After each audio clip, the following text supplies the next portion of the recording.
And it'll come your way next on the Chanticleers Sports Network from Van Wagner. As our region's largest healthcare provider, Tidland's Health is dedicated to keeping the communities we serve healthy and active. We're a network of 4 hospitals and more than 60 care locations, stretching from Andrews to Little River. Our more than 2,500 employee, physician, and volunteer partners work side by side to transform the health of our region, promoting wellness, preventing illness, encouraging recovery, and restoring health. It's a singular commitment. It's our mission. At Tidland's Health, better health begins here. With 4 mini golf facilities and a driving range, it's golf fun for everyone at Myrtle Beach Family Golf. At Shipwreck Island, putt your way through an excursion on a deserted island. Stay on the paths as you journey into the world of dinosaurs at Jurassic Golf. Experience a jungle adventure through the rainforest with elephants, monkeys, zebras, and more. Play along with the Lost Boys through Never Never Land at Captain Hooks. Or brush up on your golf swing at one of the 54 hitting bays at Cane Patch Driving Range. Just mention Go Shots to get your discount or visit myrtlebeachfamilygolf.com. From day one, their customer service has just set them apart. I felt like family from the moment I stepped in the door. At Coastal Fasteners and Supply, our customers are more than just a transaction. No order too small, no order too large. If there's ever an item they don't have in stock, usually they can have it to me within the week. They are why we have been here for over 45 years. Quality, just great people. We are Coastal Fasteners and Supply. And with free job site delivery, we've got you covered. Hey, Chanticleer fans, now is a great time to be a Chant, but it's also a great time to renovate and rejuvenate your home. There's no better way to do that than with new flooring or a beautiful tile shower from Flooring Panda, located just 3 miles east of Brooks Stadium. Here at Flooring Panda, they're dedicated to providing you with a wide range of selections from your high-end to your budget-conscious consumer. They pride themselves in taking good care of their customers, so come visit Flooring Panda at 864 Kingswood Drive in Conway. Chant's up! It's now time for a look inside the coach's strategy for today's game. Brought to you by Window World, the best windows on the Grand Strand. Window World, simply the best for less. All right, back here on the Myrtle Beach Family Golf, countdown to first pitch, getting set for game time here in the Conway NCAA College Baseball Regional. Chanticleers will take on the Stags out of Fairfield, Connecticut, here in game number 2 of the day. Let's catch up with the head coach of the Shants, Kevin Schnull. Our conversation's brought to you by Window World, the Grand Strand's leader in windows. Coach, get a great opportunity to host once again for the second time in the last couple of years. Top seed Fairfield night game. Should be a packed house here at the Palace. Just paint the picture for us as we gear up for game time. Well, we're one of 16 teams in the entire country to have the opportunity to play at home, and the team is very deserving of that. We've played as consistent baseball as anybody in the entire country the last 15 weeks. We've swept the last 7 weeks. It's truly amazing how well this team has played, and again, very fortunate to be at home, but very deserving as well. You mentioned the word consistency. Just how hard is it in this sport to be as consistent as we have been all year long, and what kind of time goes into that process to be as consistent as we have been throughout the last 4 months? We're 48-11, and the only other year I can remember a team at Coastal Carolina playing this well and this consistent is 2010, which was the number 4 national seed, and eventually lost to the national champion South Carolina in the Super Regional, 2 one-run games. It's very difficult to play at this level for this long. We're on an 18-game winning streak, and it starts on the pitcher's mound. When you get the kind of starts that we've been getting and the ability to have multiple guys in the bullpen come in and execute the level of defense that we've played at, and then the contributions we're getting from our lineup up and down the lineup has led to this high-level consistency. All right, with that said, we'll give the ball to Cameron Fluke tonight. It'll be his second NCAA regional appearance. He got some work in last year against Clemson in that one-run loss, actually suffered the loss in that 4-3 contest, but a different sort of atmosphere. He'll have 5,000-6,000 fans behind him, supporting him tonight. And obviously, when you get into these sorts of situations, emotions play into it, adrenaline. What have you seen from Cameron over the course of this season that gives you the confidence that he'll be cool and unnerved by the moment as he gets ready to take the mound? Well, first, Cam was officially invited to play for Team USA this summer, so that's our second Chanticleer in the last 2 years, which is an incredible honor. again, very deserving honor. We're fired up to have him on the mound. He's pitched very well, and he's got really good stuff. There's a reason why he's one of the 14 pitchers in the country playing for Team USA this summer. He's poised and ready for this opportunity, and we feel very confident with him out on the mound. Given the three-headed monster that we've had all season long in terms of our weekend rotation, it could have just essentially been put a name in a hat and pick one out and see what you want to do. I don't think you did that, Coach, in terms of the numbers and the breakdown and the scouting report.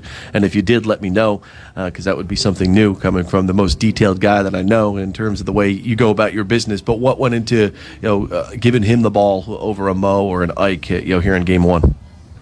Well, the rest. I mean, he's on exact rest. Actually, he's got one extra day in between because we had Friday off. He threw last Thursday, so it gives him one extra day. And he's been pitching extremely well. But there was a lot of thoughts into exactly who we wanted to throw this game. But there's no way that we were overlooking Fairfield by any means.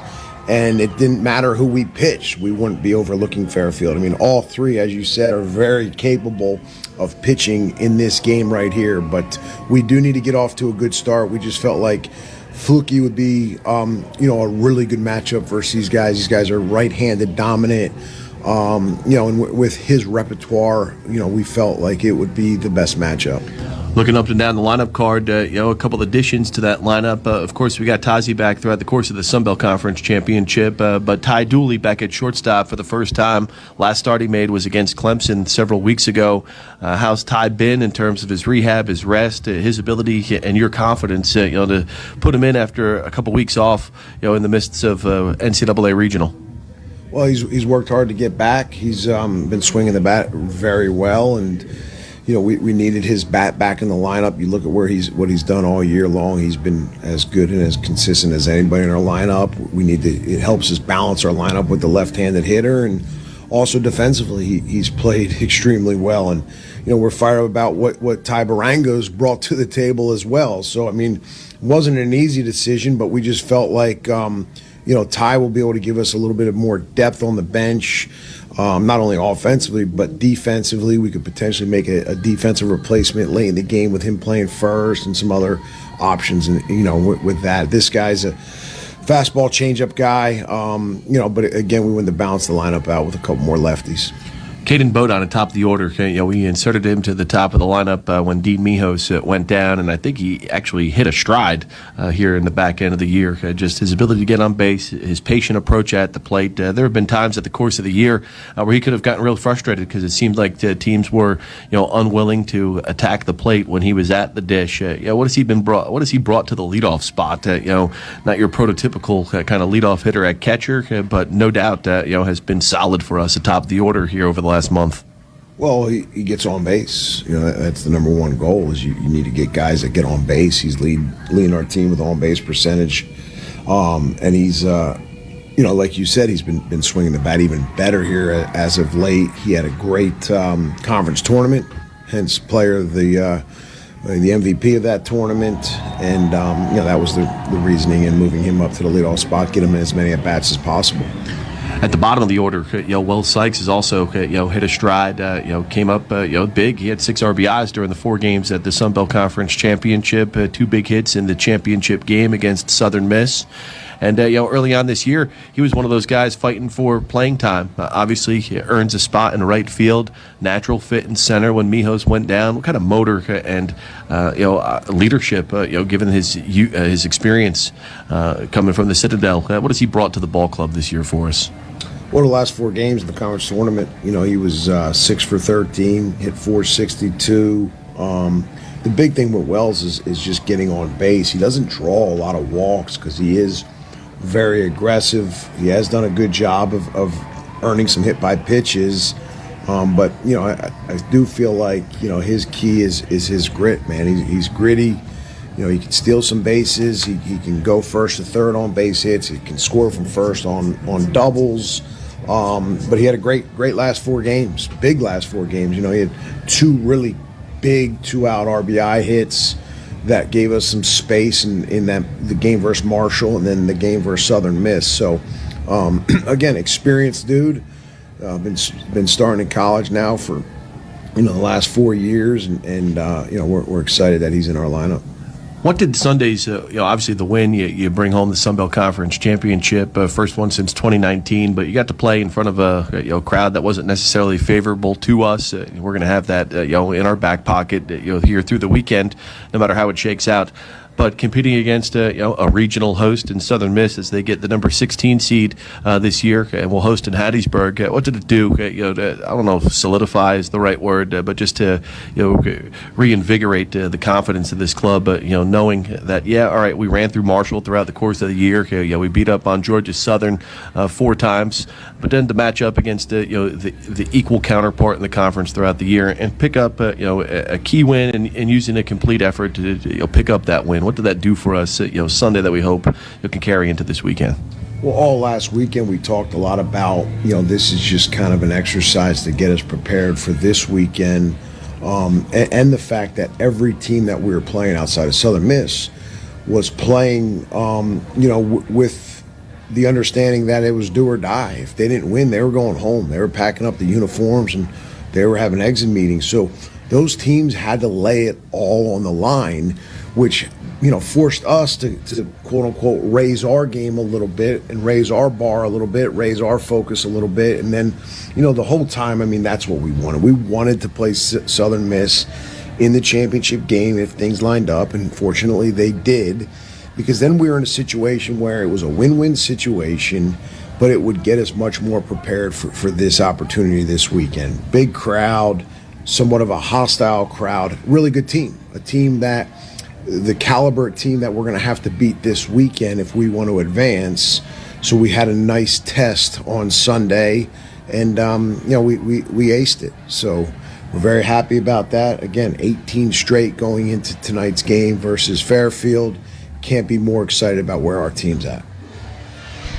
That was Coach Kevin Schnull before lunchtime today when I caught up with him during the East Carolina-Florida matchup. Of course, ECU advances to the winner's bracket with an 11-6 win over the Florida Gators. It's not a packed house, but there are well over 3,500 fans here this evening at Springsbrook Stadium as the two head coaches exchange lineup cards at the dish along with the 4-man umpire crew. We're getting ready for baseball, and we will do so.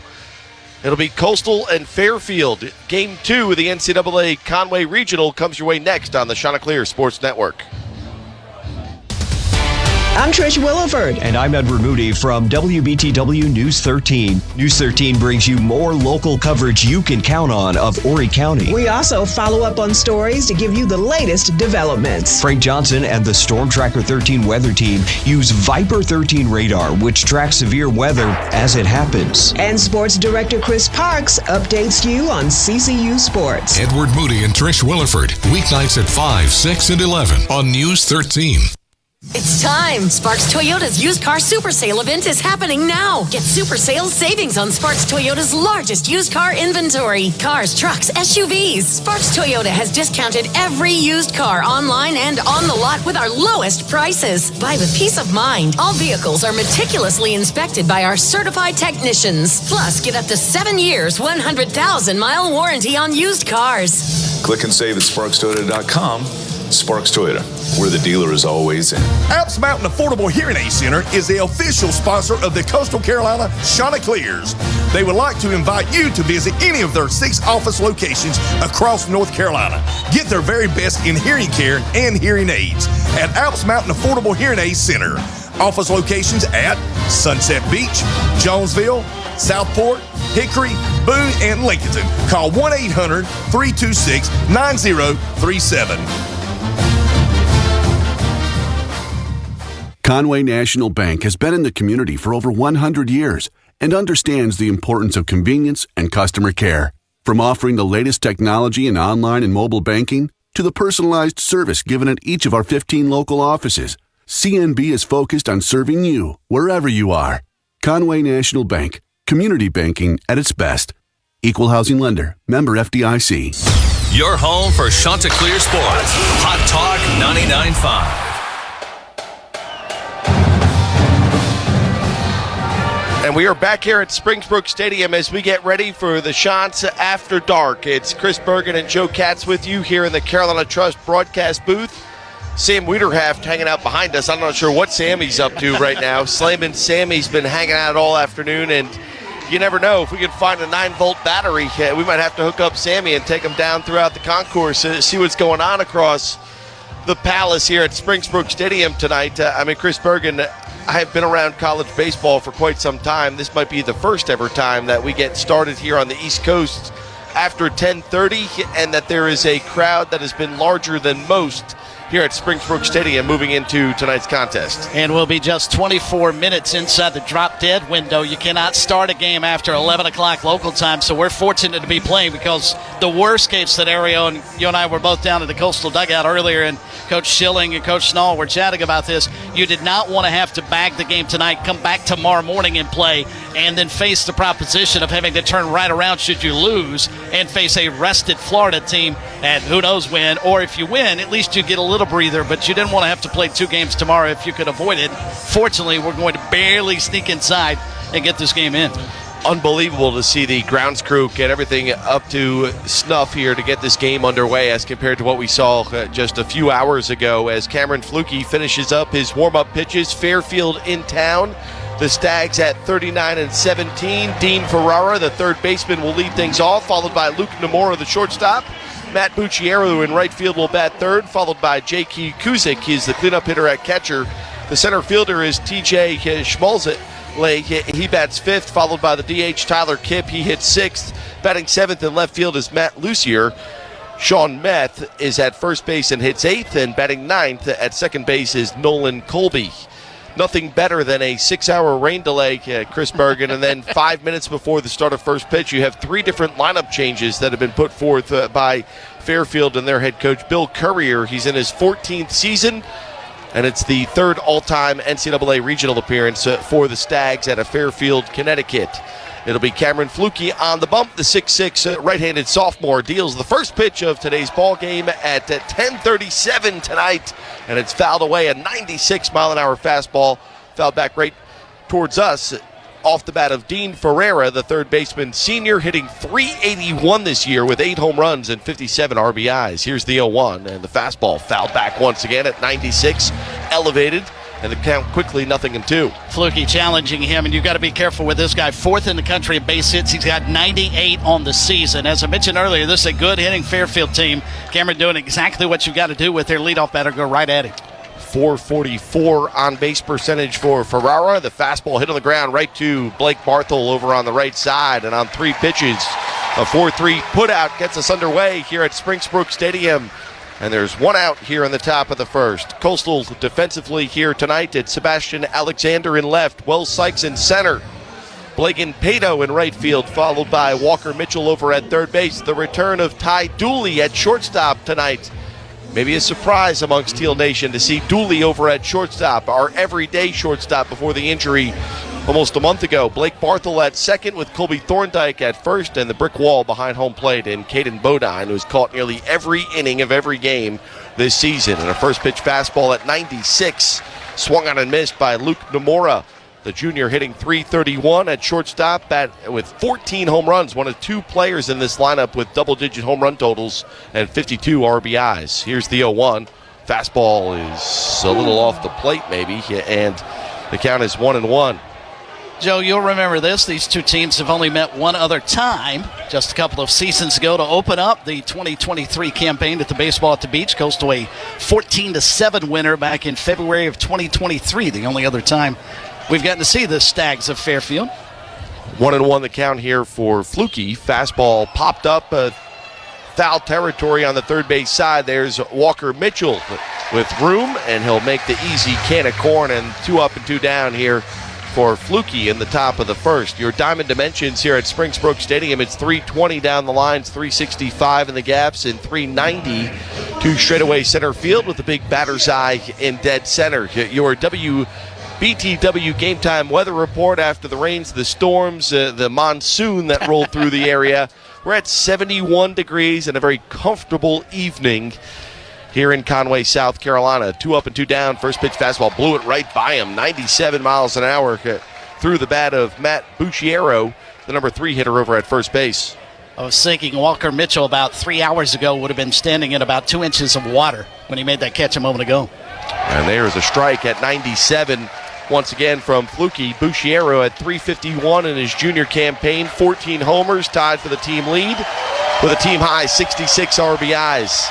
Crowd getting into it. It'll be an 0-2 pitch from Fluky. The fastball swung on and missed. A 96-mile-an-hour heater right there.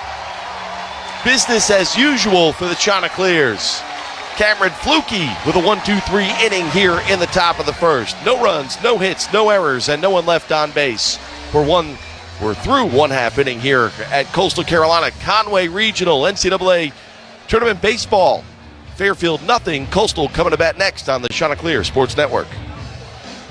Are you ready to feel the teal this season? Flash your Chanticleer pride with an official credit card of CCU Athletics from Carolina Trust Federal Credit Union. Rates are as low as 9.9% APR with no annual fee and no balance transfer fee. Plus, a percentage of your purchases helps fund CCU scholarships. Visit carolinatrust.org for details and to apply online. #TealAwesome. Carolina Trust is an official partner of CCU Athletics. Credit approval and annual percentage rate subject to credit worthiness. Certain restrictions apply. See credit union for details. Federally insured by NCUA. Carolina Trust. Jersey Mike's subs are great to enjoy in all kinds of places. So you can have a turkey provolone at the park? I love to eat outside. Or an original Italian at work? Absolutely. Ooh, I can have a Mike's Famous Philly at 2 a.m. while digging a tunnel to my neighbor's basement. Whoa, do they know? No. And don't tell them. Okay, mum's the word. Freshly sliced and freshly grilled subs for any time, anywhere. It's a Jersey Mike's thing, a sub above.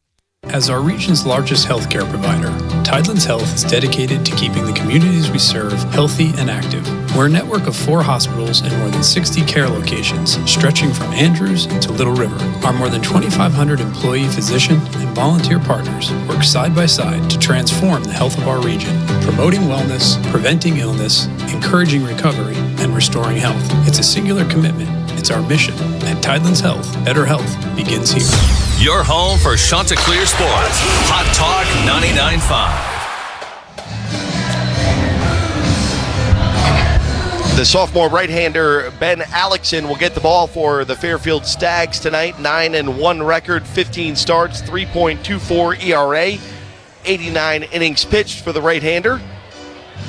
He will match up against this Coastal Carolina lineup that will feature Caden Bodine atop the order, the switch-hitting catcher, followed by left fielder Sebastian Alexander. Walker Mitchell will bat third and play third base. The cleanup hitter is Blake Barthel at second.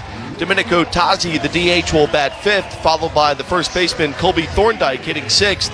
Batting seventh and playing right field is Blagan Pato. Ty Dooley, the shortstop, hits eighth, and Will Sykes hits ninth in center field. Just about as good a top half of an inning, Chris Bergen, that you could script for Cameron Fluky after the long delay. Business as usual, as they said, going into the break. He didn't lose any velocity during the 4-hour-plus rain delay. 97 to strike out the final batter he faced to get through a relatively easy 1-2-3 inning, and nothing really hit hard off of him in that top half of the frame. Alexson delivers a first-pitch fastball at 91 over the inside corner to Bodine. 333 as he hits one out to left field, headed out towards the berm, a very crowded berm down that left field corner. Looks like a lot of fun out there in that left field corner right now. Bodine hitting 333 on the year, just 3 home runs with 36 RBIs, but Bo has been hot as of late. 4-game hitting streak, has hit safely in 14 of the last 16 games he's played, but facing an 0-2 count as he takes the pitch a little too far inside. Says home plate umpire James Albert. He is calling the balls and strikes tonight. Alex Ortiz is the first base umpire. Eddie Newsom at second base, and Bill Van Robforce is over on the third base side. Here comes the 1-2 to Bo, hitting left-handed. Takes the fastball up and away from Alexson. You know, I think one thing about Caden Bodine that gets overlooked is his durability. This Coastal 60th game of the year, it's his 58th start. Joe, everybody looks at his switch hitting catcher, and his ability obviously is going to translate as he hammers one into right center field. High fly ball to the right center field. Going back there to the track at the wall, and it is caught by Matt Lucier over in right field, about as far as you can go at the wall in right center. Gave it a ride. Hung up in this night sky, and there's one away. The heavy air after the rain and no wind. Earlier this afternoon, that one's in the parking lot with the breeze that we saw during the East Carolina-Florida game, but there is no wind out here at the ballpark tonight after the storm pushed through, and he just got under it at 10. The left fielder, Sebastian Alexander, steps to the plate. 301 average this year, 9 home runs, 47 RBIs, and takes the first pitch a little low at 91. Nick Storino in left. J.P.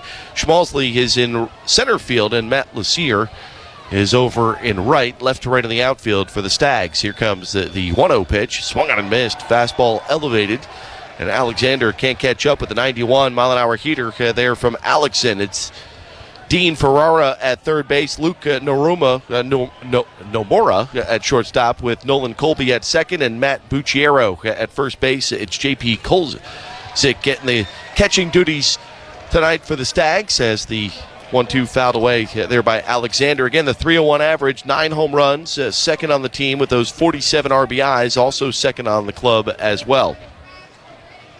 Ball and 2 strikes the count for the righty who toes the first base side of the rubber. He winds and deals, and the fastball's up and away.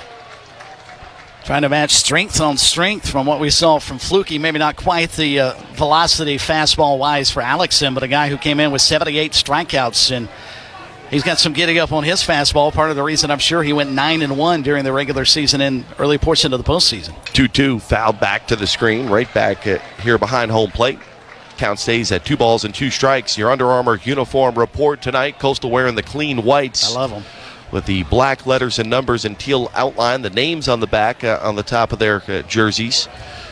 Black letters and numbers, teal outline, the black cap, the teal brim, and the teal C on the bill of the cap. There's a buried slider right there. Puts Alexander away on the swing and a miss. And there are 2 up and 2 down here for Alexson in his first inning of work tonight.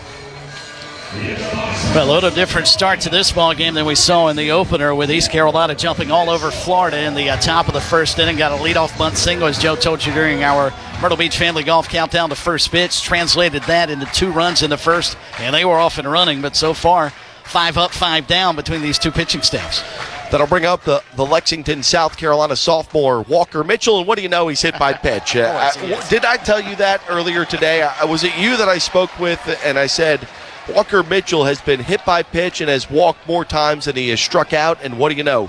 53 frees between walks and hit by pitch this season. Of course, Coastal leads the country with now 161 hitters that have been put on base by hit by pitch. And with 2 outs, he'll head over to first base for one of the hottest hitters now in this Coastal lineup, in the left-handed second baseman, the left-handed hitting second baseman, and Blake Barthel out of Allentown, Pennsylvania. Barthel hitting .282, leads the club with 12 bolts this year and 49 runs driven in.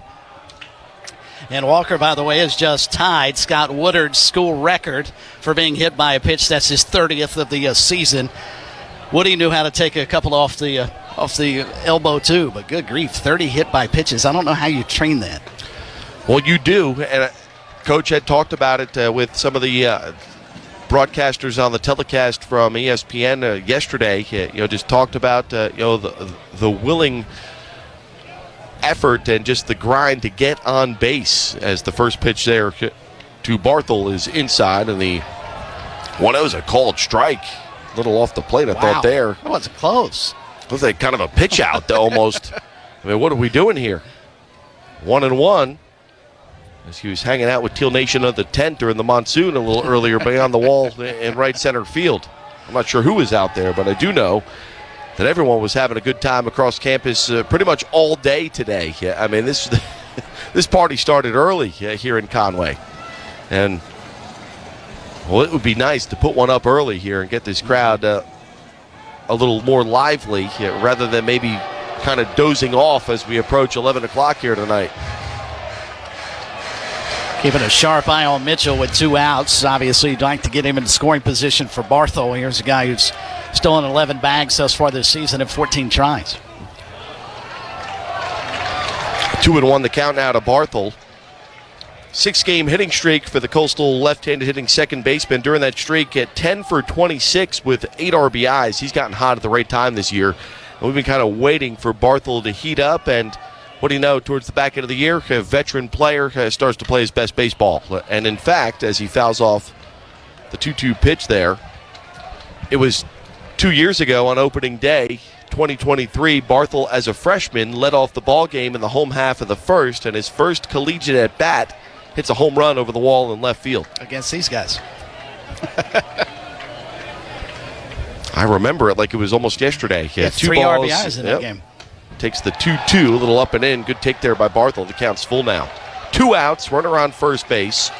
No score, home half of the first. Game number 2 of the Conway NCAA Regional. East Carolina picked up an 11-6 win over Florida to advance into the night game tomorrow. The loser, it wasn't that close. Nah. Florida scored 4 runs in the last 2 innings to make it respectable. Here's the 3-2. The runner goes. This ball skied to left. Going back is Storino. Back to the track. At the wall. Leaps up off his glove. Rounding third. And scoring is Walker Mitchell. 1-0. Shots up here in the home half of the first. But that's probably an error by Storino in left field. He had room. Was on the track. A little unsure of himself. Didn't know really where he was in terms of up against the wall, and he leaped up, threw his glove up at the last moment, and was unable to haul it in.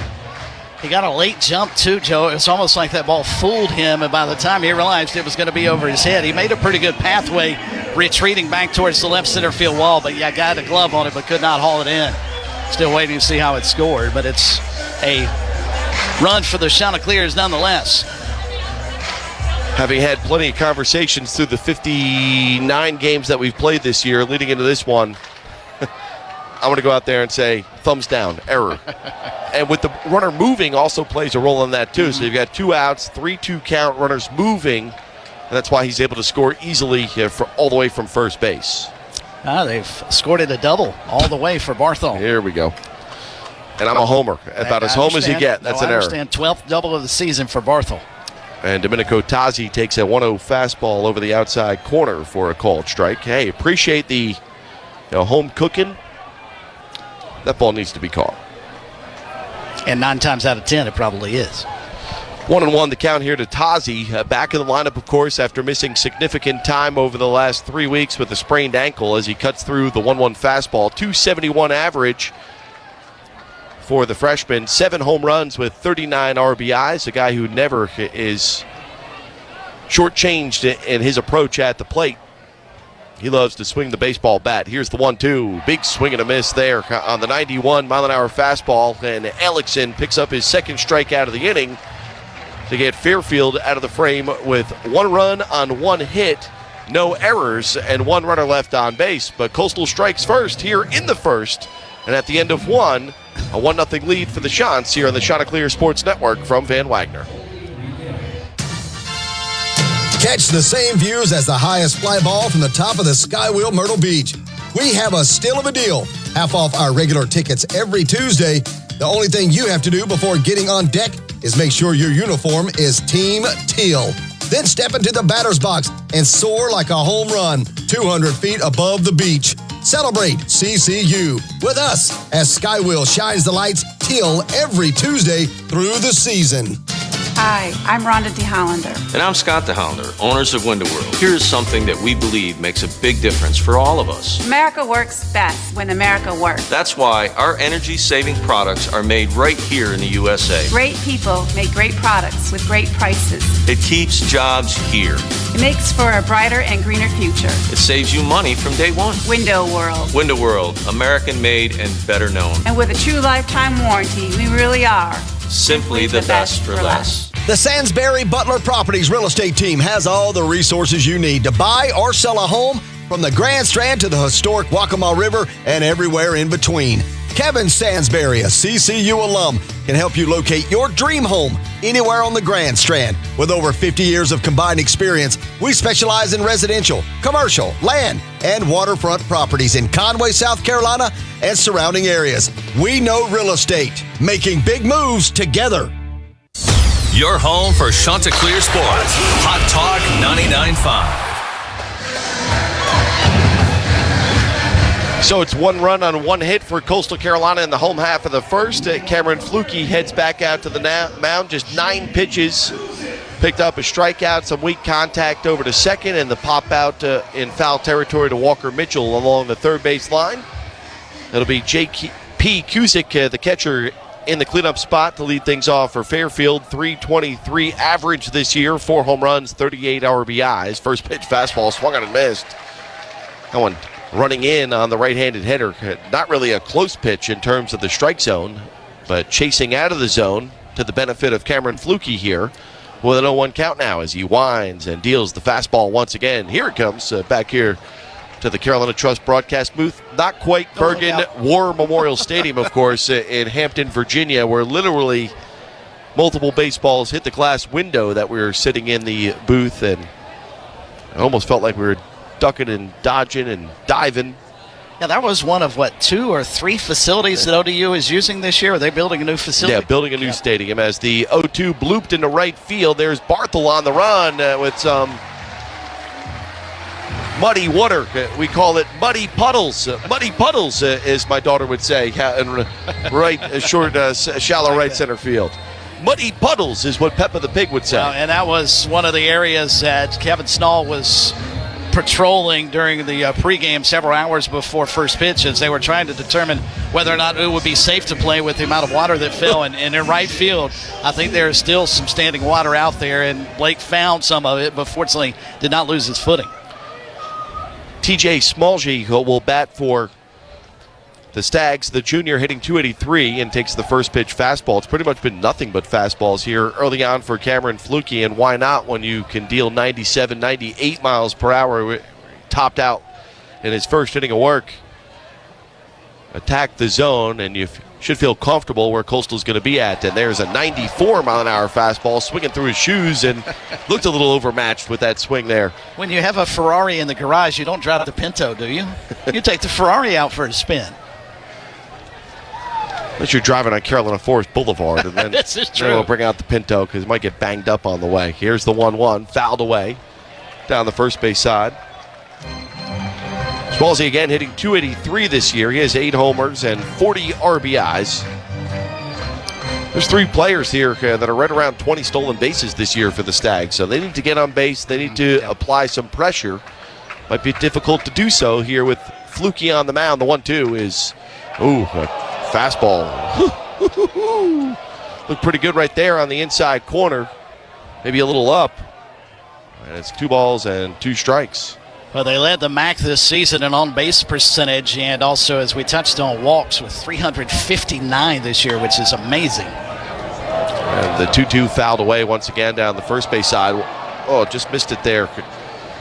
The number of highlight reel plays that our fans have made this year, I think, has set a school record in and of itself, including the guy, little guy flipped over the railing there down the first base side a couple weeks back. Here comes the 2-2 and the breaking ball, grounded foul. It's the first curveball I think he threw all night tonight. Hate to give him credit, but there was a Southern Miss fan who made a catch on their home run last Sunday in the conference tournament, standing out near the railroad tracks. Made a really nice catch on the home run. On that home run Yep. at the left. Yep. There's some other things going on the other side of the tracks. Oh man, Jay hooked it up. The 2-2 swung on and missed. 96 miles per hour.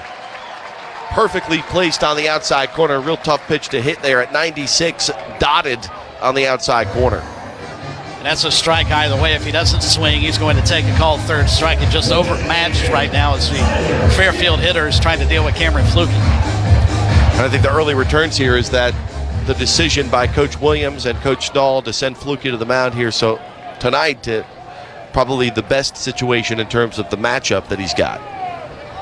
So with 2 outs, Tyler Kipp, the DH, will swing at the first pitch fastball. Another 95-mile-an-hour heater there from Flukie.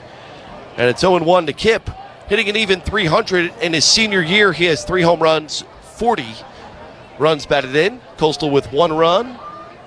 And they've actually changed that double by Barthel to an error as we expected, as the 0-1 breaking ball is swung on and missed. 95-mile-an-hour fastball, 75-mile-an-hour breaking ball. That's just unfair. It's 0-2 here to Kipp as Flukie deals and the fastball is fouled back. You're around the guys a whole lot more than I am. I'm going to assume that if there are pickup basketball games, Cameron's the best of the bunch. I've got something to share about that here in a moment. 6-6. With the count 0-2, go look at the rest of the roster in terms of our pitching staff, and we'll talk about pickup hoops amongst the war room and the starting rotation. The 0-2 breaking ball hit in the air to left field. It's hanging up and the basket catch by Alexander in left field as he makes the play. And you can see he's kind of tentative running on the grass because he knows that's a little sloppy out there, I guess you would say. Yes, sloppy out there from left to right in the outfield here tonight. But Cameron Flukie cruises through another 1-2-3 inning as we head to the bottom of the second. Shots up 1-0. This is Coastal Baseball from Van Wagner. From the North Star Financial Retire Right Studios, we're WRNN Saukastee, Myrtle Beach, your home for Coastal Carolina Chanticleer sports. Pontiki Myrtle Beach is offering 2 special sunset cruises, offering a meet and greet with 2 amazing CCMF performers. On June 4th, hop on board Pontiki Myrtle Beach with country music star Bailey Marie. Bailey Marie is a singer, songwriter, and actor from North Carolina who has written over 70 songs and acts in the Apple TV series Swagger and HBO Max's The Staircase. Then, on June 7th, party on Pontiki with Nashville recording artist Jillian Smith, whose powerhouse vocals have taken the music scene by storm. Jillian has performed with icons like Blake Shelton, Brooks and Dunn, Carrie Underwood, and Luke Bryan. Don't miss this opportunity to meet these amazing performers and hear them perform live on board Pontiki Myrtle Beach while in town performing at the Carolina Country Music Festival. Book one or both of these epic cruises today. Pontiki Myrtle Beach is located at 4430 Kingsport Road in Little River, just minutes from Myrtle Beach and North Myrtle Beach. Go to PontikiMyrtleBeach.com, find them on Facebook, or call 843-491-9549. Your home for Chanticleer sports. Hot Talk 99.5. Bergen, I know it's late and it's the shots after dark, but can we get it together down the hall here so far tonight? I mean, the lineup was changed 5 minutes before first pitch. We sat here for 6 hours, and then on a lazy fly ball to left field of the warning track, they called it a double, only to mess up my scorecard in the first inning. One way or the other, I guess I can complain all night long, but the shots are up, by the way, 1-0 as we head to the home half of the second. And that will be Colby Thorndike to lead things off. It's 6, 7, and 8 to Thorndike, Pato, and Dooley to match up against Ellickson, the righty. And the sophomore delivers a first pitch fastball up and in to the Coastal first baseman, Lumberton, North Carolina native, 308 average this year. 16 doubles for Thorndike as he chases one out of the strike zone. That's good for the team lead. 33 RBIs for the Coastal left-hander.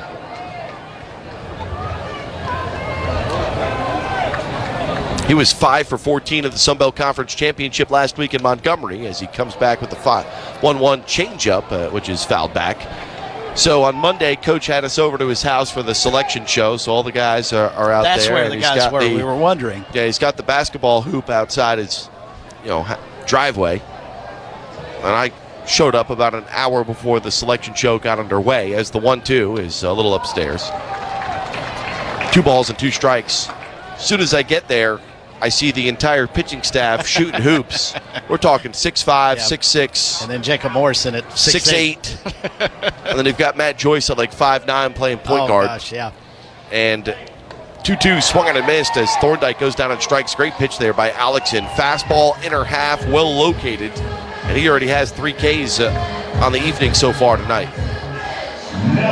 So did they just put Morrison right beneath the rim and said, you're our rim protector? Well, they did, and then pitching coach Matt Williams showed up, and that basketball went away real quick. He did. Coach Schill, I thought, was going to have a heart attack with all the guys. And they weren't competing per se, but, hey, it only takes one turned ankle, as we know, with Ty Dooley due up next. Domenico Tazzi, they were actually playing the game of baseball when they twisted their ankle, and not some street hoops at Coach Schnull's house. 1 ball, no strikes to Blagan Pato, the Coastal right fielder. Lines one to the left field, but that is going to, slipped on the grass. It is Storino, gets caught up, the ball bounces around, and Pato's going to head to third. Once again, here at Springsburg Stadium, sopping wet in the outfield. First step, that right foot slipped underneath him there, and ball bounces to the wall. Pato ends up on third base on what will be a triple. Yeah, not an error there as he's charging in to try and make a play. Just loses his footing out there, and that's about the spot where they had some of the tarp out there. They've got little square segments that they put in left field, center, and right. And some of those tarps got blown away during the heavy wind and rain. And I think there's still some water out there, and Coastal takes full advantage. Well, the difference, what you saw between Sebastian Alexander in left field in the last half inning, where he kind of understood the ground beneath him, and he took an extra kind of second to get himself set before he went and sprinted towards the basket catch that he made to end the inning. Storino, his first step was a little too quick. That's why that ball bounced by him, and Pato now at third base. Run scoring opportunity here for Ty Dooley. He takes the first pitch outside of the zone, 1-0 for Dooley. Making his second at bat in the last week, served as a pinch hitter during the Sun Belt Conference Championship, but getting his first start at shortstop since the Clemson contest back on May 6th. So it's been a while for Dooley, the Elgin, South Carolina native. At the plate, Dooley was red hot before the injury as he takes the 2-0 fastball for a strike. Hitting at .313, that's good for second on the club. He has 5 home runs and 34 RBIs. Got the sense yesterday, Joe, listening to Coach Schnull. He was excited about getting Ty Dooley, and if he could go, he was going to stick him in the lineup, was the takeaway I had yesterday. 2-1 the count, runner at third base with 1 out. The pitch to Dooley is a little off the plate. Good take there by Ty. Good spot, too. You know a guy who lives around Elgin, South Carolina that we know? Yeah, that Cashin dude, Joe right? Cashin. How about Joe Cashin? Tuned in tonight here to Shots After Dark. 3-1, big hitters count here for Dooley. What a big opportunity here for Dooley early. Ooh, got the fastball, just missed it. Got the fastball where he wanted it. Got him in on the hands just a bit as he fouled it off. How frustrating is that as a hitter, knowing that you weren't fooled and you got your swing and just could not make appropriate contact and barrel it up? So the count's full, runner at third base with 1 out, 1-0 Coastal, home half of the second as he lifts one into foul ground, and that's going to stay in play for the third baseman in foul territory. It's Dean Ferrara who makes the play on an off-speed pitch. He was caught out on his front foot. Has not to take anything away from Ty Dooley, of course. He has played a huge role in this program and the success we've had for the last 3 years. To me, though, if he's healthy, he missed the last month of the regular season, everyday shortstop. Tonight would be the game to play him, and it's not to take anything away from Fairfield. I think we've got enough firepower up and down the lineup on the mound where you put him in the lineup, you see what he can do, where his timing's at, and then it helps you kind of, forecast the rest of the weekend. Because, I mean, Ty Barango just basically took over for Dooley and did not miss a stride in the last 3 weeks of the regular season. Will Sykes takes a strike. The Coastal 9-hitter and center fielder out of Gilbert, South Carolina, grinds one to the left side and past the glove save and a butte, not so much, by Dean Ferraro. It bounces over the Fairfield third baseman. Scoring from third is Pato. To me, that's an error, too. I mean, that's a ground ball to third base that he just did not attack and just kind of threw his glove up at and said, hey, kind of like a Roger Dorn over there. Don't give me this Olay. It's exactly what he did. He tried to play it off to the side instead of getting in front of it and knocking it down and then making the play at first. And I think you're right. That's got to go down as error number 2 already against Fairfield's defense. And, boy, they are not doing much to help Alexson thus far on the mound. This is a team that led the conference in the Metro Atlantic in fielding percentage this year, but I would expect that most of those programs play on synthetic turf, up in the Northeast. So, and it's not easy to play third base here at Springsburg Stadium. If you've been here, you know the bounces, and if you have not taken a ton of ground balls over there, it can become difficult. That ball you have to attack right off the contact. It hit the turf in front of home plate. It's a bouncing ball. Before it takes that second hop, you have to pick it, and then you make it easy throw over to first base. They rule it a single. Yep. I'm not going to mark anything down because I have a feeling they're going to change it in the next half inning. With Bodine back at the top of the order here at the plate, he takes an 0-1 pitch for a strike. So run scores nonetheless, whether it's an error or a hit. 2-0 Coastal leads. And no doubt the Fairfield defense not helping Ben Alexson early on tonight. The 0-2 to Bo, popped up foul. Bo flew out to deep right center field his first time up tonight. I mean, think about the plays that Coastal scored upon. There's no reason that Pato should have been at third. He gets a triple because the left fielder falls down. Left fielder also drops the ball in the outfield on a play he should have made that would have ended the inning and prevented Coastal from scoring. So, I mean, Chanticleers are taking advantage of some lapses defensively for sure. Bo takes the 0-2 pitch low and inside. How did that not hit him? Bo was the Sun Belt Conference most outstanding player during the tournament last week in Montgomery. Went 6 for 11. Scored 2 runs, had a double and a triple in the championship game against Southern Miss. His double looked like he hit a super ball as it bounced about 10 feet over the head of the second baseman. The ball grounded inside the first base line. It's a fair ball. Sykes was on the move with the pitch, and Ox is waving around third. The throw is cut off by the first baseman. Sykes scores. Bo heads to second with an RBI double. It's a 2-out, 2-strike double from Caden Bodine. Coastal adds one more to the scoreboard. 3-0 shots up here in the second. And that ball was scorched down the first base line. No chance for Bucciero to make a play there, and quickly racing around second base. And I don't think there was ever a question that Coach Oxendine was going to send Wells Sykes to the Plains. And so big RBI double right there to extend the lead. Bodine now the team leader with 17 doubles this year. 5-game hitting streak, has hit safely in 15 of his last 17 games, drives in a run. And early on, it's all Coastal here tonight. 3-0 to score as Alexander grounds one down the left side. Nice glove-handed play by Ferrara this time as he throws across the diamond in time. And the inning is over. Man, you had to think Alexson was wondering where that play was 2 hitters ago. Instead, ball bounces past the third baseman, allows Pato to score, and then Sykes scores all the way from first on the double by Caden Bodine. 2 runs for Coastal in the home half of the second, and at the end of 2, the Shots lead Fairfield by a score of 3-0. You're tuned in to Coastal Baseball here on the Chanticleer Sports Network from Van Wagner.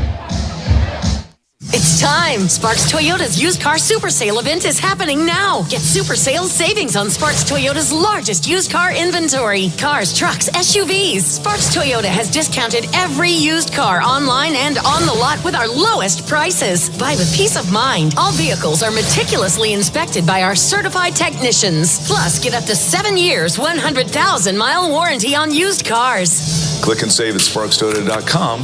Sparks Toyota, where the dealer is always in. As our region's largest healthcare provider, Tidland's Health is dedicated to keeping the communities we serve healthy and active. We're a network of 4 hospitals and more than 60 care locations stretching from Andrews to Little River. Our more than 2,500 employee, physician, and volunteer partners work side by side to transform the health of our region, promoting wellness, preventing illness, encouraging recovery, and restoring health. It's a singular commitment. It's our mission. At Tidland's Health, better health begins here. Conway is Teal Nation's downtown. Before the game, swing by the Teal Nation store on Main Street and snap a photo in Teal Alley. After the Chanticleer victory, ring the bell and grab a bite at one of Conway's alumni-owned bistros. Top it off with Chauncey's favorite Teal dessert. We are Conway Downtown Alive. Proud to be a sponsor of Coastal Carolina University Athletics. Our shots are always up. Feel the Teal at conwayalive.com. Your home for Chanticleer Sports. Hot Talk 99.5. Cameron Fluke returns to the rubber, top of the third. Shots up 3-0 the score. 7-8-9 due up for Fairfield, and the first pitch from Fluke. There's I mean, holy cannoli, where's that pitch? I mean, I get it. It's 11:15 at night, but I've watched every pitch of every inning for the last 9 years from the same exact spot, and that's a strike 99.9% of the time. There's a strike on a swing and a miss from Matt Lassier, the right fielder. A sophomore making just his 5th start, late addition to the lineup for the Fairfield head coach Bill Courier, and the 1-1 fouled right back to the screen. Again, just challenges him with the fastball, and it's 1-2. You mentioned Bill Courier, the head coach at Fairfield, in his 14th year. Should he get 2 wins this weekend, he'll get 400 as head coach of the Stags, appearing in just their 3rd NCAA regional and their 1st conference title since 2016. 1-2. There's holy. We're going to be here a while if that's the strike zone, because those were 2 really good-looking pitches, Mr. Albert.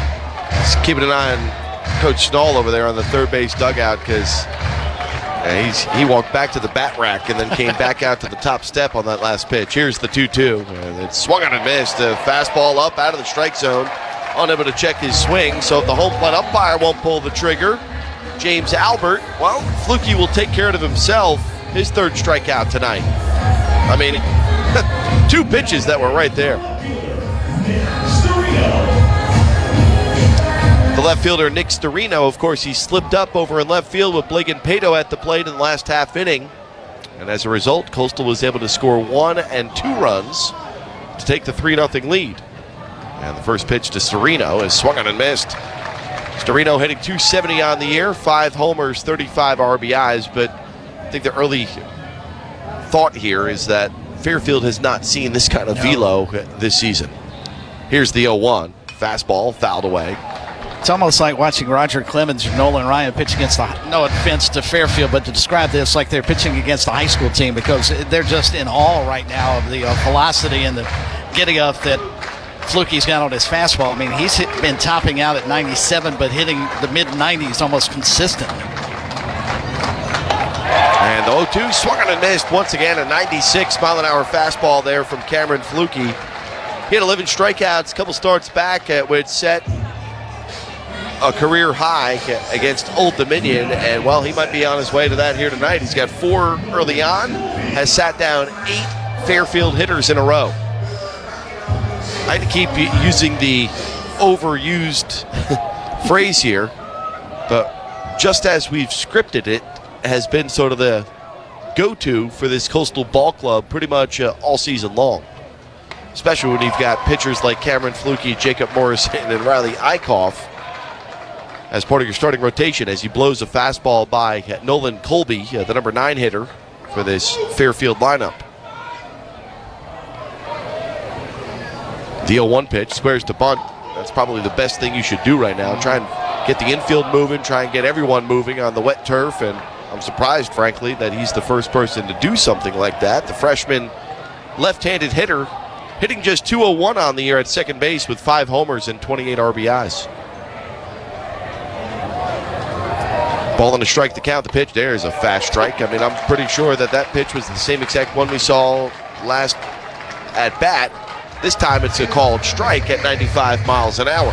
That's just unhittable. It's up in the strike zone at 95, and part of the time these guys, when they start their swing, the ball's already in Caden Bodine's mitt. The 1-2 swung on, popped up, fouled away on the third base side. And Fluky knows, excuse me, Joe, Fluky knows he can unload empty the tank here. He can go as long as he wants, and that's going to really help preserve the bullpen, which has been outstanding all season for the Chanticleers. But if you can save some arms down there, it'll pay big dividends come Sunday and hopefully not Monday. Breaking ball misses low and inside. And one thing I've noticed about Cam over the last 4 months, really, began the year, obviously has the stuff, the capability, the passion, and the want to take the mound and get the ball. Here's the 2-2 to Colby. It's a fastball that rides high. But I mean, about March or so, when he got that big start against East Carolina through 7 innings in a bounce-back win after Norby struck out 19 of us the night before. Terrific. That was his biggest start of the year because he had been kind of up and down to begin the year. Here comes the 3-2, and it's swung on, fouled back again.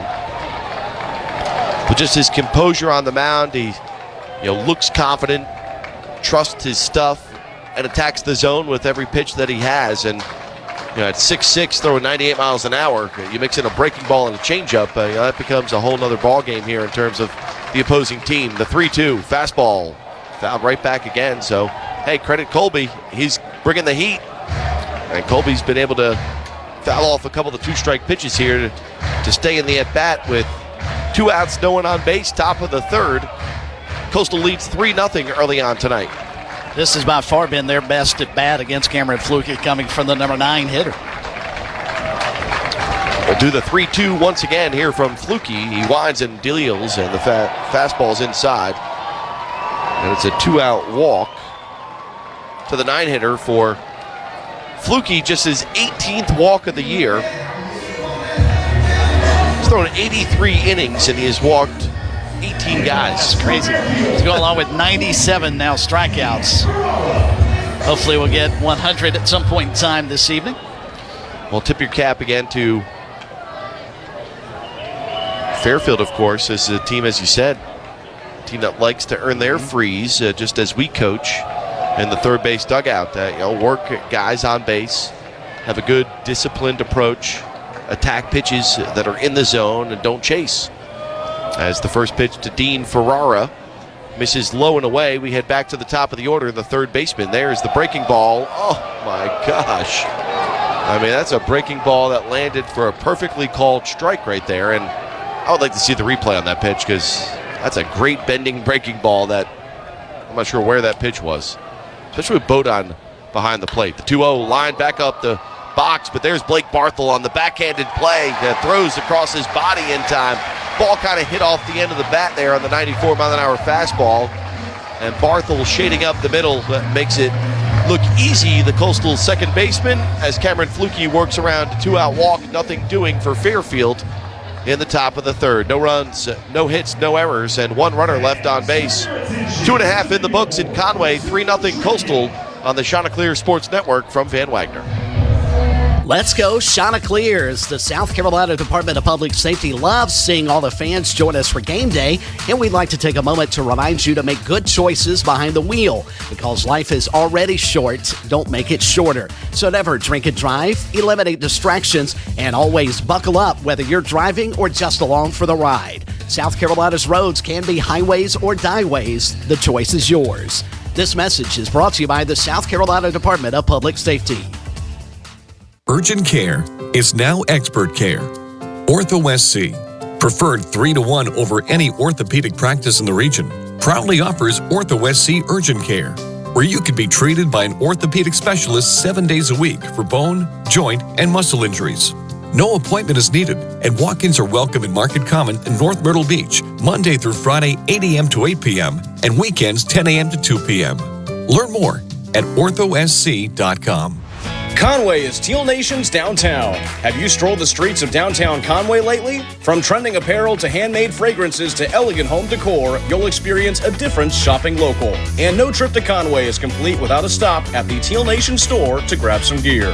We are Conway Downtown Alive, proud to be a sponsor of Coastal Carolina University Athletics, where our shots are always up. Feel the teal at conwayalive.com. Your home for Chanticleer Sports. Hot Talk 99.5. Walker Mitchell going to get things started here for Coastal Carolina. 3, 4, and 5 in the home half of the third with the shots up 3-0. Joe Katz and Chris Bergen with you here in the Carolina Trust broadcast booth. Somehow there's a silent Sam Wiederhaft behind us as well.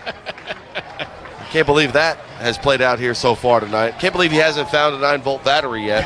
He's got to rest his pipes. He had to handle the public address during the first game. Probably get those duties again tomorrow. I mean, that was like breakfast time this morning. I mean, heck, he's had a whole day. Hours ago. Alexson misses up and away. So I was in the hall just a moment during the commercial break between innings. I caught up with Mark Scaff. He's the longtime, now retired UNCW baseball coach from up the road. And as the 1-0 pitch is a strike, I guess. I mean, the way that catcher received that pitch looked like it was below the knees. A called strike, but Bo, a first-round draft pick who has stolen so many pitches from and maybe that plays into the umpire. You know, he doesn't trust what Bo does behind the plate as he works his magic. So I was talking with Coach Scaff and knowing a little bit about, obviously, UNCW's history. I said, Coach, it's getting kind of late out here tonight, ain't it? Cats. It's a late night here tonight, Cats. As the 1-2, and that's just the exact way he speaks. Been here before. And I'm like, yeah, I remember. It was 2013. UNCW went to LSU, and it was like a 2 o'clock in the morning game at Alex Box Stadium, and it was the second back-to-back game. The night before, LSU played Tulane at 3 o'clock in the morning. And the best part of that is the 1-2 is up and away. There was not an empty seat in the house, and that the LSU fans at the box did not sit the entire game against UNCW, and they picked up a 3-0 win in the winner's bracket contest. It is a remarkable atmosphere there. There's no question. 2-2 fouled away. You would know that, and I'll have it forever etched in my memory during the pregame opening years ago. The bouncing ball over the head at third base and scoring from third. It's incredible. The shot's going to win it. And we're going to Omaha. That was you, wasn't it? Yes, it was. That was one of the bucket list items. I was thrilled to have that opportunity to go to LSU. 2-2 popped up in a shallow right field. Actually, it's Nolan Colby, a couple of steps into the outfield grass at second, and Mitchell will be retired after he was hit by pitch with 2 outs in the first and then scored. So we steal a run in the first. To me, we steal 2 runs in the second. The official scorer told me upon further review over at third base, it took a bad hop. I mean, it doesn't take a bad hop if you attack the baseball and make a play on it, but it's, who am I? And I guess that's one of the things that I love about baseball is that you can sit there and argue all night long with somebody and go back and forth on that play, and you could do it 3 weeks from now and 3 years from now, and everyone kind of remembers it. And Ferraro will still tell you, I should have made that play. I played it poorly. And he'll tell you that 5, 10, 15, 20 years from now, because that one will stick with him depending on how this plays out the remainder of the weekend. 2-0 with the count here to Blake Barthel as he swings. Big swing and a miss there. 88-mile-an-hour fastball from the right-hander, Ben Alexson. Yeah, back to that 2016 Super Regional, just 2 of probably 10 incredible moments by that team. To win a national championship, you've got to be really good. You've got to get some luck, and you've got to make plays in clutch time, and they did all of that. I mean, I was looking as the 2-1 is fouled away. Just on the numbers that Beckwith put up in the College World Series alone, 2 complete games, incredible. And then what won 5.5, 6.5 against TCU, later on to get us to the championship against Omaha or against Arizona. The 2-2 swung on and missed, and down goes Barthel. And that was one of the names that I definitely saw on the plaques that are out there looking at the most outstanding players. So that's the thing. Doubt. So some of the, as Barthel swings through the 2-2 fastball, so that's 4 strikeouts now for Alexson, as Domenico Tazzi now will step to the plate. Some of the teams asking, and the other opposing broadcasters, asking about this team as it matches up against the 2016 team, and obviously at the plate, they had a lot more punch. We led the country in home runs that year. We also led the country in sacrifice bunts. And we're tops of the nation. Not quite tops, but our sack bunts this year, we have, let me flip the script here, 49 sacrifice bunts this year. That's good for 9th in college baseball as the 0-1 from Tazzi's fouled away.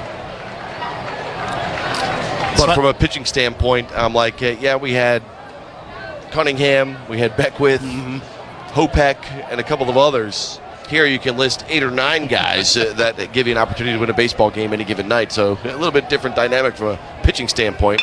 As the 0-2 is grounded up the middle for a base hit. Domenico Tazzi, noticeable, still a little hitch in his giddy-up.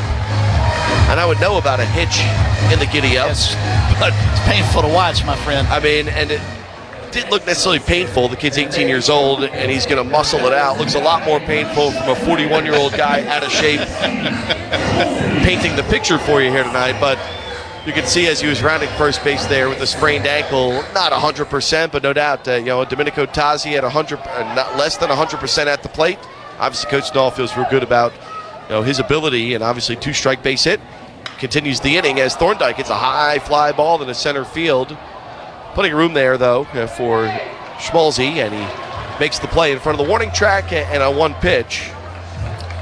Thorndike is retired for the final out of the inning. So a 2-out base hit by Domenico Tazzi. Nothing else doing for Coastal here in the home half of the 3rd. It's 3-0 in favor of the men in teal at the end of 3 here on the Chanticleers Sports Network from Van Wagner. Hi everyone, Cam the AC Man here with Ductworks Heating and Cooling. Don't let the name fool you. We're the Grand Strand's #1 full-service heating and cooling company. We specialize in high-efficient Trane and Bryant comfort systems, duct systems, and indoor air quality products and services. Need emergency service, maintenance, or your system replaced? Give Ductworks Heating and Cooling a call at 843-427-7411 or visit us at ductworksheatingandcooling.com. That's ductworksheatingandcooling.com. Bud Light is the proud sponsor of Coastal Carolina University Athletics. Bud Light was brewed to be a delicious and easy-to-drink beer, even when the little things in life are hard, like when the game is going into overtime. But you have even more time to enjoy it in a fresh Bud Light. Bud Light, easy to drink, easy to enjoy. Pick up Bud Light at your local retailer today. Enjoy responsibly. Anheuser-Busch, Bud Light Beer, St. Louis, Missouri. Hampton Inn Broadway, located inside Broadway at the beach, home to entertainment shops and restaurants. Steps away from Margaritaville, Dave & Buster's, Ripley's Aquarium, and the new Hangout coming soon to Broadway at the beach. Top Golf, the Myrtle Beach Sports Complex, and the Convention Center are located just across the street. Looking to soak up some sun and waves? The beach is just 1.2 miles away. Enjoy our indoor and outdoor pools, daily free hot breakfast, and Wi-Fi on us. A comfy bed and the friendly faces of the team at the Hampton Inn Broadway at the beach await your arrival. So book your next visit at HamptonInnBroadway.com or call 843-916-0600 to book your stay today. Don't forget to mention the Coastal Carolina Visitation Ring. Your home for Chanticleer Sports. Hot Talk 99.5. We head to the top of the fourth here at Springsbrook Stadium. It's Coastal with a 3-0 lead. No runs, no hits, one error for Fairfield here tonight with one left on base, 3 runs, 4 hits, and no errors with 3 left stranded for Coastal Carolina. It's the shots up 3-0, and to take you through the next 3 innings with the play-by-play is my friend Chris Bergen. Thank you, Joe Katz. Luke Namara set to leave things off. He popped into foul territory, third base side back in the first inning. Walker Mitchell retired him. Looks at the ball inside to begin the top half of the fourth inning. Cameron Fluke has been terrific. Delivers a 94-mile-per-hour fastball over the outer half of the plate to level the count at 1-1. Matt Bucciero and then J.P. Kuzik next due up, trying to get some base runners against Fluke. He's allowed just 1 base runner so far. A 2-out walk in the third. And that time he pulls the string, and as he's way out in front, he swings over the top of a 74-mile-an-hour breaking ball, and it's 1-2.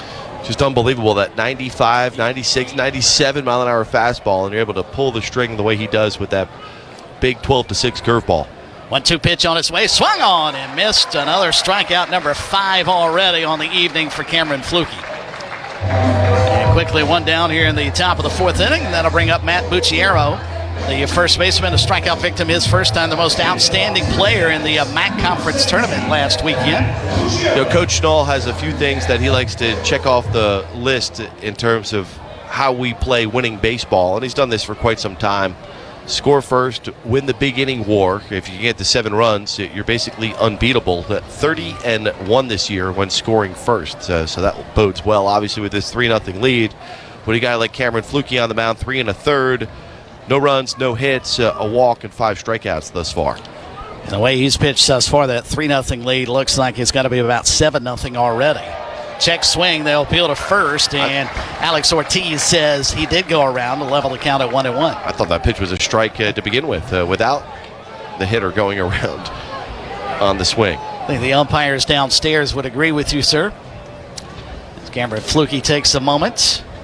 One of the rare times the pitch clock is wound down to 3 seconds when he gets into the wind. And the pitch, breaking ball to beauty over the inner half of the plate is 1-2. Well, that ball, he starts that pitch off on the front hip of a right-handed hitter, and the hitter flinches, and then the ball drops right in over the inside corner. Just unfair. A nasty pitch right there.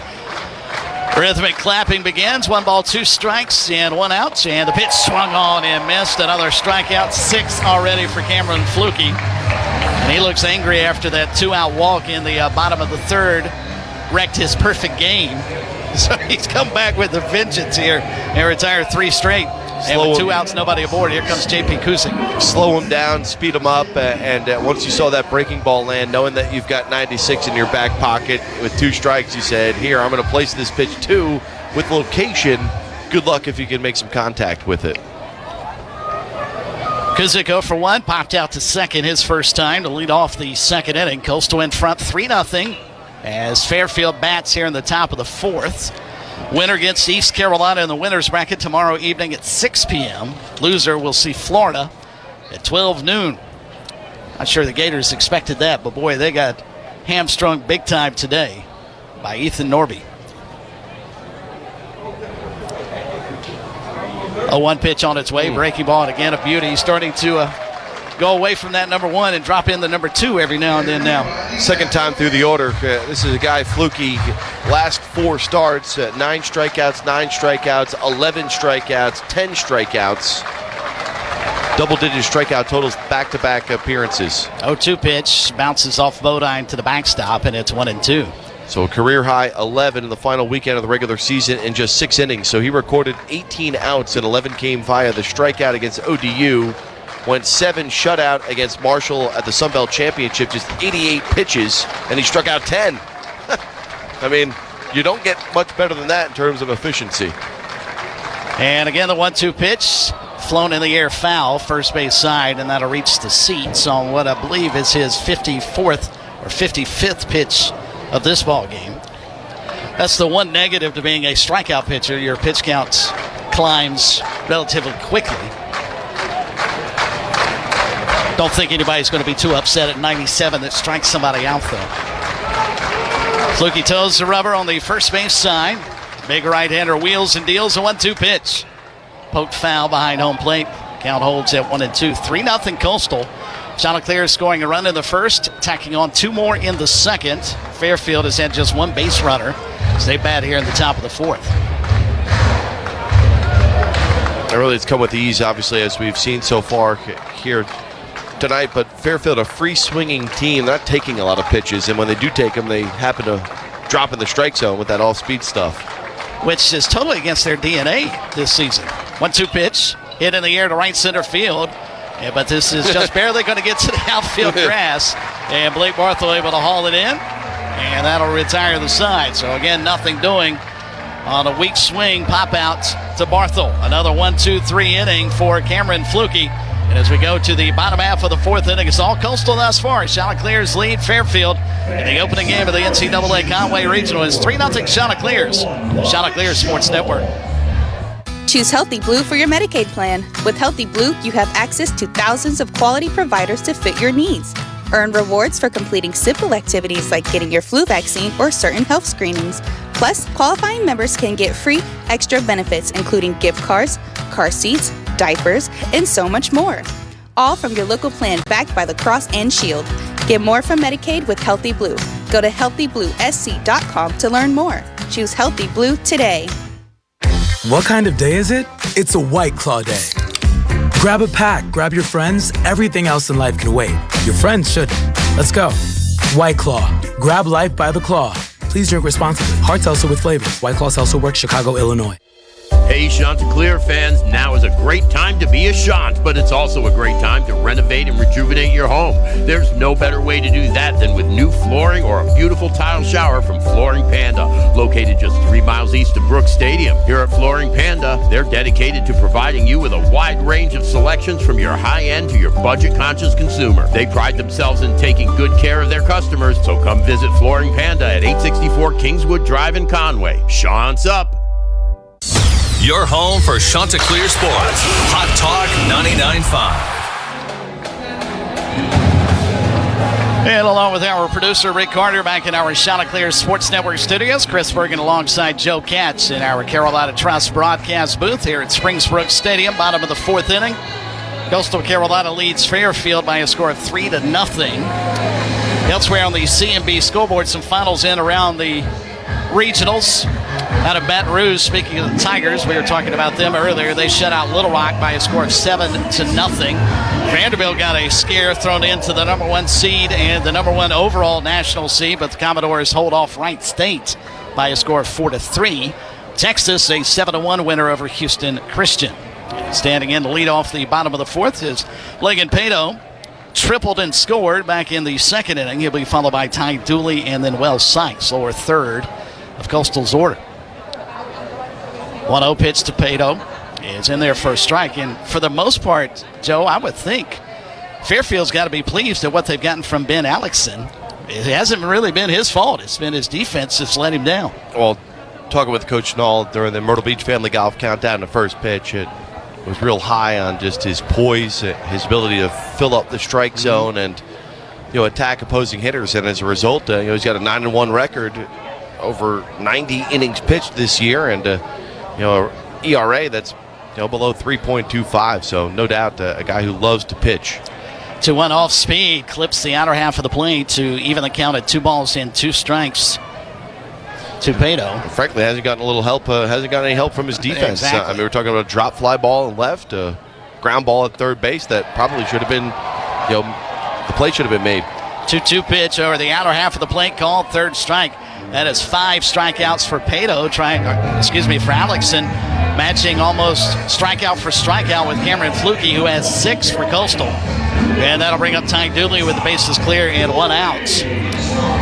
Continuing on the CMB scoreboard, other finals from earlier today. Arkansas beat North Dakota State 6-2 in the Fayetteville Regional. North Carolina shutting out Holy Cross and Chapel Hill 4-0. Georgia, good grief. First the pitch, bunted up the third baseline, but tickles foul. Georgia hit 5 home runs, scored 20 runs today, and beat Binghamton 20-4. So they're off and running at the Athens Regional, the nation's top home run hitting team. It didn't hurt their statistics at all today. Yeah, I was one of those teams that I was watching how the matchup played up. I'm like, let's not go to Athens. Yeah, I would agree. A 1 pitch again. Dooley shortens the bunt, but pulls the bat back. Takes it low, and it's 1-1. Well, you know what? Stymie's good hitting. That's good pitching. And we've got some good pitching. There's no doubt. It would be a fun matchup. Something's got to give. Power arms against power bats, as the 1-1 pitch is a fastball that's thrown right past the swinging Ty Dooley to make it 1-2. Slim and Sammy just sent me a little note here. 44-2 when holding a 3+ run lead for Coastal Carolina. So that speaks to that feeling that you mentioned just a moment ago. And I'll tell you what, we've played 59 games going into this one. Countless occasions I would sit in this same spot or elsewhere around the country in the 5th inning, leading 3-0, thinking that it's 8-0 us. Exactly. Because of the pitching staff. 2-2 pitch just dips low, and the count has run full at 3-2. With 1 out, bases clear here in the bottom of the 4th inning. Coastal with a 3-0 lead. Upset, and this will make, I think, some Chanticleer fans kind of smile a little bit, because I think we all believe we were underseeded. First, the payoff pitch, hit in the air well to left field. Going back is Storino, looking up, and this ball is gone! Home run, Ty Dooley, 4-0 Coastal.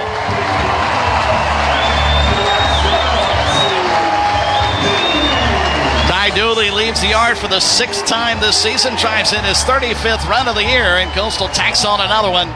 And the lead balloons to 4-zip Chanticleers. If there was any question as to whether Ty Dooley should be in the starting lineup for Coastal Carolina despite the ankle injury and the sprain that he suffered all the way back in early May, well, I think he answered that question with an Oppo Taco right there for the Coastal shortstop.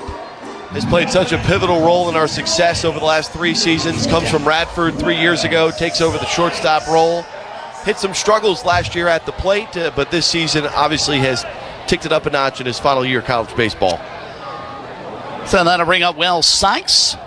RBI single and a run scored back in the 2nd inning. Coastal plated 2 runs in that 2nd frame after scoring a run in the 1st, and now the run here in the 4th inning has opened up that 4-0 cushion. He goes with the pitch there. Alexson throws one by Wells Sykes that time, and it's 1-1. I mentioned being underseeded. There was a lot of discussion, and I think a fair debate as to whether or not Coastal should have been a top 8 national seed. That actually, number 8 went to Oregon State. 1-1 pitch, shortens to bunt. Sykes looks at it off the plate and spits on ball number 2. And all Oregon State has done today is lose in their opener to St. Mary's 6-4 at the Corvallis Regional. When you play for the first time in a month, it becomes real difficult in a game where you're a creature of habit and you need repetition day after day to stay sharp. And that's kind of the question that we had with Ty Dooley, right? Domenico Tazzi, they had missed multiple weeks towards the back end of the season. When do you put these guys in to give them a chance when they're healthy. I think tonight for Coach Schnull, this was the game for Ty Dooley to get some at-bats and show what he can do. 2-2 pitch, popped up behind home plate. Kuzik will give it a look, but it'll get into the front row of seats. And the count remains 2-2, so they'll have to battle out of the losers bracket out in Corvallis. Meantime, Clemson able to come back and beat SC Upstate, another comeback win for the Tigers up at Clemson today. They had to wait out some weather as well earlier in the day, and Clemson beats SC Upstate in their first ever NCAA tournament game, 7-3 Tigers. They'll face West Virginia tomorrow in the winners bracket. 2-2 pitch, bounding ball towards third, charged nicely by Ferreira, and he'll throw on to first in time. Joe, that's the play you wanted him to make earlier. He charged that baseball and made it look relatively easy to throw out Wells Sykes for out number 2. And again, it's a tough spot to play if you're not familiar with the terrain here at Springsburg Stadium. You've got the synthetic turf around the circle by home plate. So anytime that ball bounces off that synthetic turf, you're going to get a high kind of Baltimore chop, as they say. And you need to pick that ball, prior to it making the short hop over at third base. And if you're going to pick it off the short hop, you need to attack. Caden Bodine, first pitch swinging lines, one towards right field, diving attempt, and the catch is made out there by Lucier. Beautiful play by the right fielder, Matt Lucier, on a sinking line drive to rob Caden Bodine of a base hit and to retire the side. Yet Coastal gets another run on the solo home run by Ty Dooley, his 6th of the season. 1 run on the base hits, no errors, and nobody left on base. We're through 4 here in the Conway Regional, and after 4, it's Coastal 4 and Fairfield nothing as we pause for a local timeout from Van Wagner. You're listening to Coastal Carolina Baseball. Todd here with Total Tree Care, talking again about soil health. Bad dirt grows weak plants. That's true for trees and shrubs, and it's also true for your lawn. Over the past 28 years, Total Tree Care has specialized in soil care to improve tree and shrub health. As it turns out, grass growing on that improved soil gets healthier too. Top Hat Soil Services is our sister company that specializes in turf grass soil health. Our custom turf aeration system repairs and restores the compacted, nutrient-depleted dirt under your grass. And it doesn't harm your irrigation system. Repeat, it doesn't damage irrigation. Top Hat Soil Services aeration also enhances your other turf treatments. May through September is the ideal time to aerate and nutrify the soil under your lawn. Just say no to bad dirt. Give your grass the healthy soil it needs by clicking on tophatsoil.com. That's tophatsoil.com. Your home for Chanticleer Sports. Hot Talk 99.5. Top of the 5th inning we go. After a 4.5-hour weather delay, we're supposed to start at 6:06 tonight. We actually began at 10:36 thanks to a huge thunderstorm that dumped mounds of water. Kept thinking back to Forrest Gump, the movie, where he talked about in Vietnam the rain would come down in big old, big fat bubbles and the like. We saw plenty of that. And so we got started at 10:36 tonight. And so far, so good for Cameron Flukie on the mound at Coastal at the plate. Chanticleers in front 4-0. 4 runs on 5 hits. No errors for CCU. 0, 0, and 1 up on the board for Fairfield, and they send up the middle of their order. Smallsley will lead in and bat first here in the inning. Center fielder hits one deep into left center field. Chasing back is Alexander, and he can't run it down, and that'll be the first base hit of the contest, and it'll be a stand-up double for TJ Smallsley. And Fairfield has just their second base runner and their first in scoring position of the night. Smallsley's 13th double this year. Bergen, you think the first Coastal baseball call that you have this year, I was going to let you call the no-hitter? That wasn't going to happen. I mean, 4-0 lead, and I made some comments during the break that I won't necessarily say over the air because we've been in this spot before. Yes, we have. Flashback almost 2 years ago to the date when it felt like we were in complete control over a Metro Atlantic Athletic Conference opponent, and it didn't work out our way towards the back end of the contest. And same school colors, if memory serves right, or weren't they red and black as well? I'd have to go back and double check that. So Tyler Kipp digs in, the catcher for Fairfield. He, much like many of his teammates, 0 for 1, flew out to left field back in the second inning. And he paddles one foul over by the Coastal dugouts, and it's 0-2. Now, having said that, Cameron Fluke, different kind of guy. Bullpen, different type of war room, as they call themselves, the War Room. They've got their own Instagram page if you would like to go follow them, at War Room, CCU War Room. 0-2 pitch is poked foul at the first base line and slices out of play. And I think that just speaks again to the closeness that this team has, in terms of the camaraderie, whether it be the pitching staff. Pitchers kind of hang with themselves. The position players do their thing. So it's a different dynamic, but everyone sort of really gels. 0-2 pitch, spoiled back out of play, fisted beyond the netting. And you know what? That goes all the way to the families. Today I was hanging out. Who knew cats would be hanging out at a tailgate during a 6-hour rain delay? And hanging. You got to go spread the wealth, spread the love, my friend. And you get kind of the You're our ambassador. You get the scuttlebutt too. What the kids might tell their parents and won't tell you or the coaches. Sure. And I'll tell you what, I talked with Ty Barango's parents today. I talked with Ty Dooley's parents in Montgomery, Alabama, when he wasn't getting playing time. I know everyone could be saying, "Oh, my kid should be playing this, that, the other." Everyone was so complimentary of their teammates and their kids' teammates. 1-2 pitch, breaking ball, check swing, no swing, sends Alex Ortiz at first, and the count now is even at 2-2. Runner at second, nobody out here in the top of the fifth. First threat of the night for the Stags of Fairfield. Coastal in front 4-0. So you invest all this time in your life to see your kid play, and then your kid doesn't necessarily start, and how selfless is that? 2-2 pitch, bounding ball foul just past third. I think it's great, and I think it speaks volumes of what Kevin Schnull has been able to instill. And he talked openly about the influence of Gary Gilmore, and he gives all the credit to Coach Gilmore and sort of allowing him to develop as an associate head coach all these years and what he was able to do behind the scenes. And I think Matt Williams may be one of the best assistant hires you've had in college baseball in a while, because he has done just an amazing job with this pitching staff. 2-2 pitch again on its way. This one hit in the air towards center field. This is going to be trouble. It's going to get down for a base hit. Charging in as well. Sykes around third and racing to the plate, scoring easily as Smallsley. And Fairfield has their first run of the contest on an RBI single from Tyler Kipp. It is now 4-1 Coastal Carolina. Soft contact there, kind of jam shot, muscled it into center field, and Sykes kind of deliberate in attacking that play.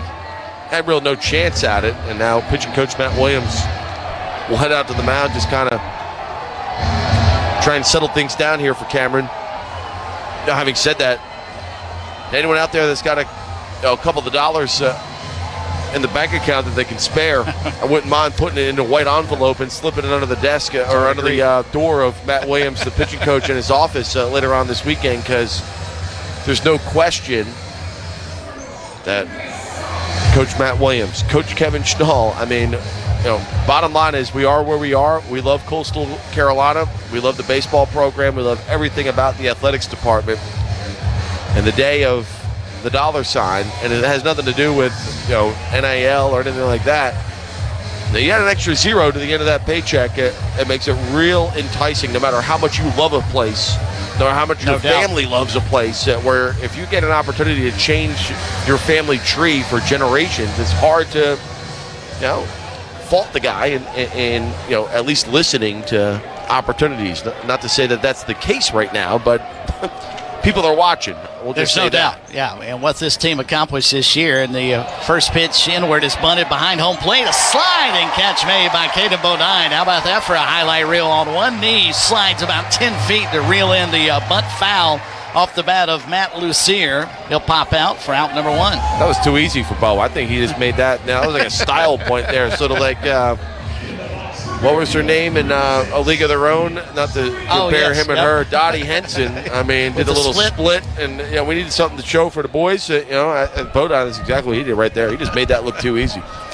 So one out, a runner at first for Nick Storino, left fielder, who struck out his first time against Fluke and looks at a pitch down low. 1 ball, no strikes.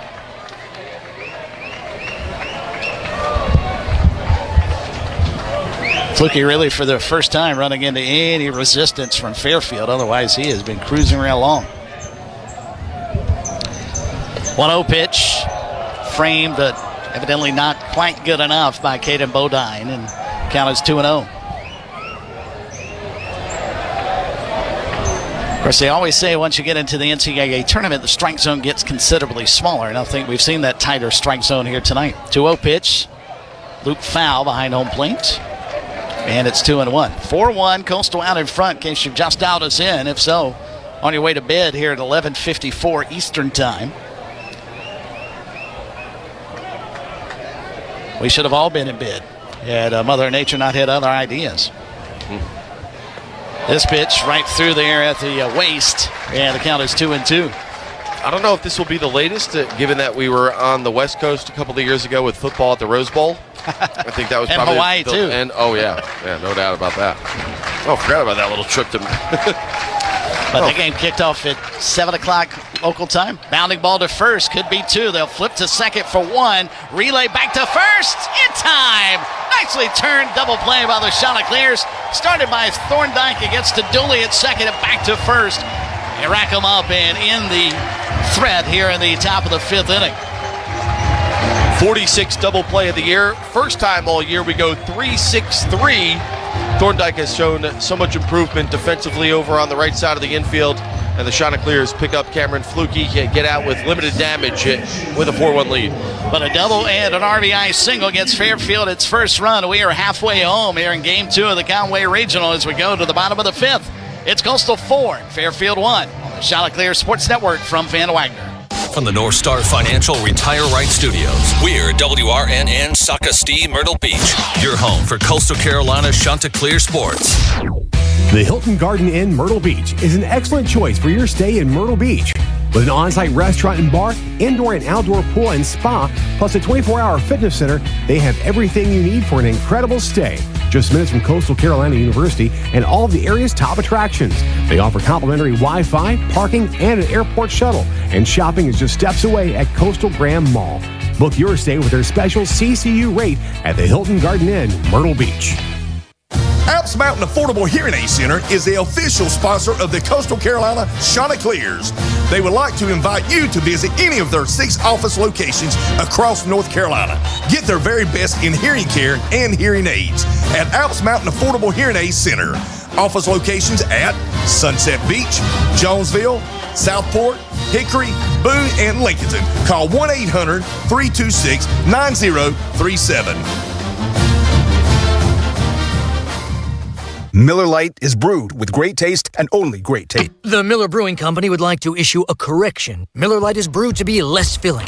What are you doing here? Miller Lite tastes great. Look, I'm just reading the script. It says less filling. That's not what my script says. Well, mine says. We'd like to apologize for the previous announcers. Miller Lite is in fact less filling and tastes great. Time to shine, legal guy. Celebrate responsibly. Milwaukee, Wisconsin. Beer. 96 calories and 3.2 grams carbs per 12 ounces. Fewer calories and carbs than premium regular beer.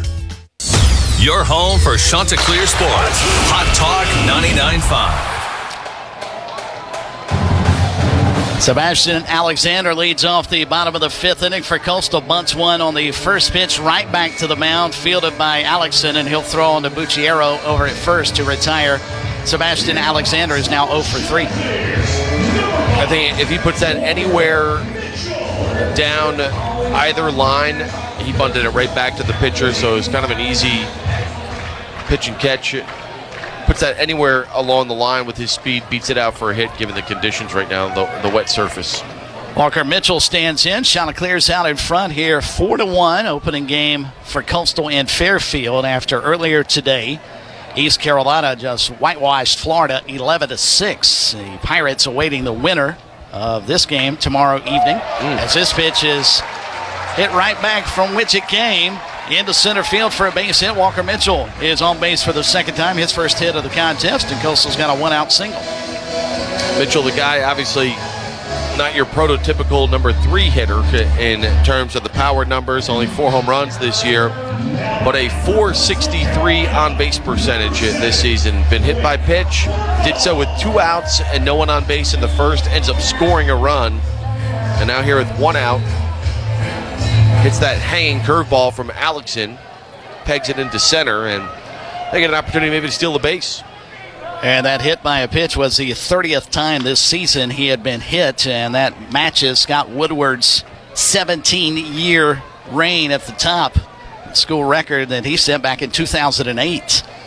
That was a Scott, time, you got to move over a little bit. Well, that was a time when there were no video replays or anything. You got hit by a pitch, you were hit by a pitch. Exactly. That was it. There's no challenges. Were you hanging over with your arm, guard? Not to say Walker Mitchell does that, but as close to the team, you get hit by 161 pitches as the clock strikes midnight. Uh-oh. Don't turn into a pumpkin there. I need to ride home a little later on out there in right field. Blake Barthel fouled off the first offering from Ben Alexson. I like this color commentary side of things here. Fly ball. This one hit well to right center field, towards the gap, towards the wall, but it's going to be caught right in front of the fence. Racing over to make the catch is Smallsley from center field. He runs that one down and robs Barthel perhaps of extra bases. Instead, it's just a long out right center field. Hustling back to first base goes Walker Mitchell, and that'll bring up now to the plate Dom Tazi with 2 outs. Yeah, great running play. You had 2 players converging. One goes high, one goes low, and the center fielder takes charge and is able to take an extra base hit away from Barthel. 2 long balls out to right center field, one from Barthel, the other from Bodine today. Both have been tracked down. Again, no breeze out here at the ballpark tonight after that storm. Now, had he hit that shot during the rainstorm, it would have been who knows where. Might have ended up at the new library here on campus. High velocity winds came through with that tremendous amount of water. As Tazi digs in, first pitch, boy, he took a hack at that one and fouls it straight back and almost knocked his batting helmet off in the process. It's 0-1.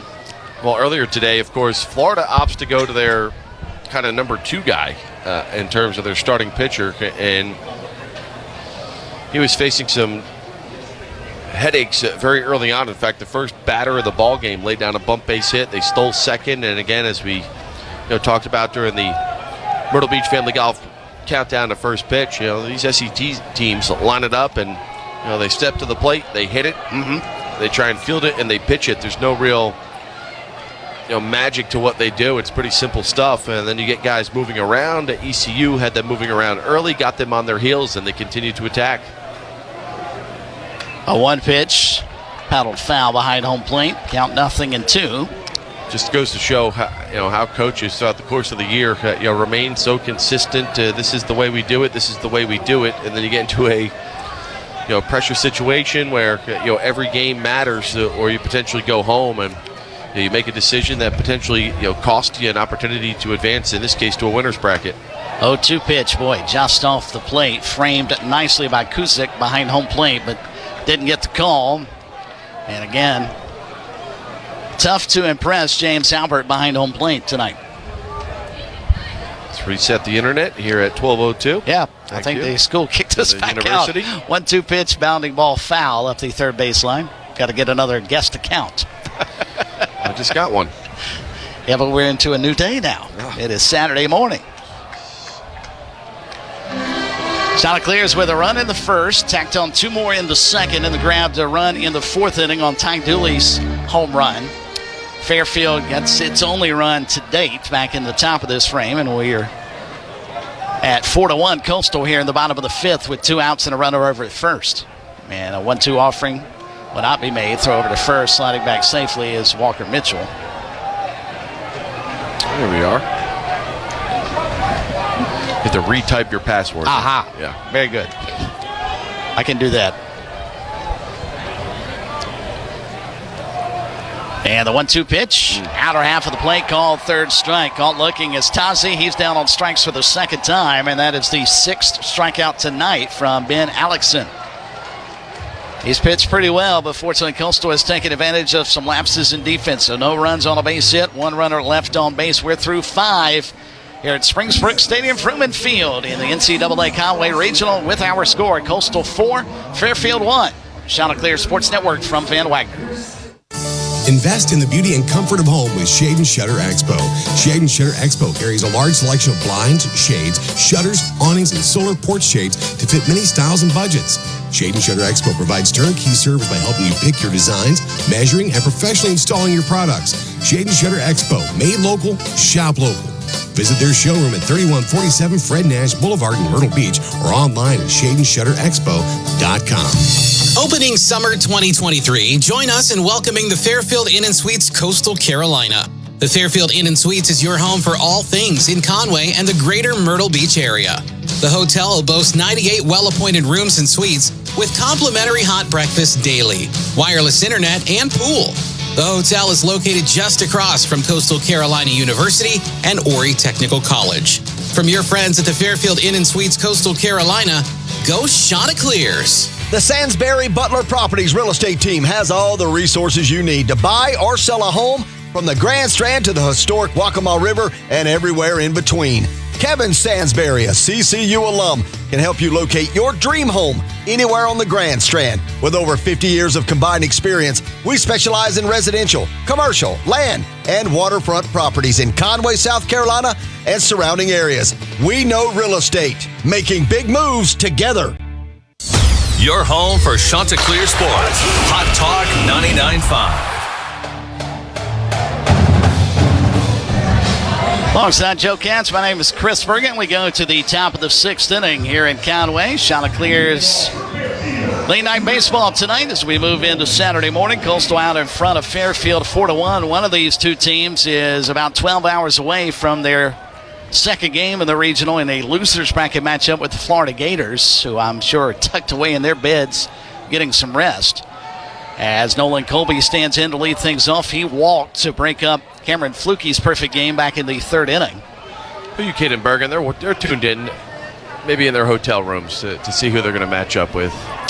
Well, then hello to Kevin O'Sullivan. The 1-0 pitch swing and foul tipped into the mitt of Caden Bodine. Count levels at a ball and a strike. Big Coastal football news, in case you missed it. Yesterday, Sunbelt announcing some kickoff times for us. And big happenings just next door at the stadium. 1-1 pitch just off the plate, 2 balls and 1 strike. If you happen to see Dr. Benson's tweet from earlier today, the outgoing president of CCU, he was atop one of the corners here at Brooks Stadium and noticed there's nothing but dirt on the field now. As the 2-1 pitch is inside, 3-1, they are grading the surface and getting ready to put down a new teal turf for next fall. Along with the soon-to-be-opened indoor practice facility. I'm sure Coach Beck anxiously awaiting to get inside there. 3-1 pitch is lifted foul back out of play. Chanticleers will open the season on August 30th. We'll be in Charlottesville, Virginia for a 6 p.m. kickoff.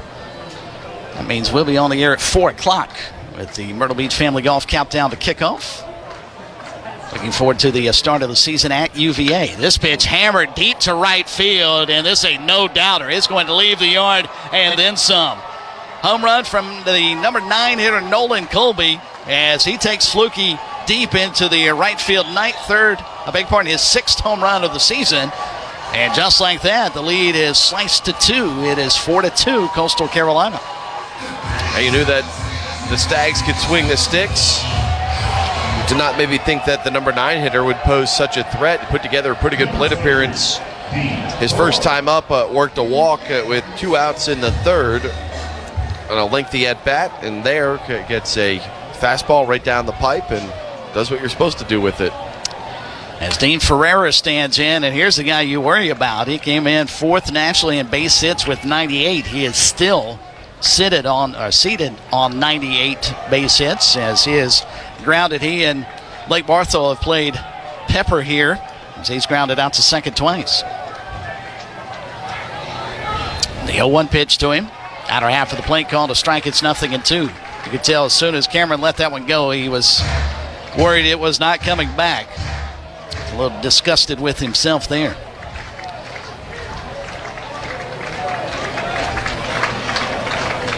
And the 0-2 pitch on its way. Breaking ball swung on and missed. Strike 3. 7th strikeout of the night for Cameron Fluke. And down goes Ferreira for the 3rd time tonight.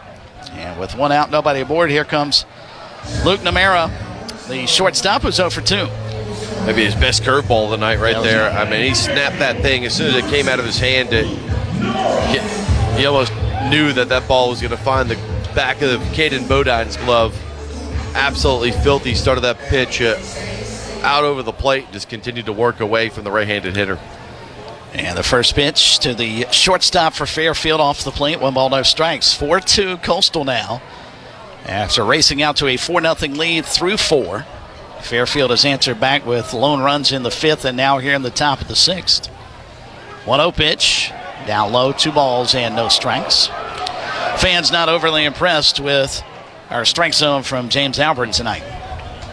Dominic Carbone looks like he's getting loose in the Coastal bullpen. Cameron Fluke up over 80 pitches now, throwing in the 6th.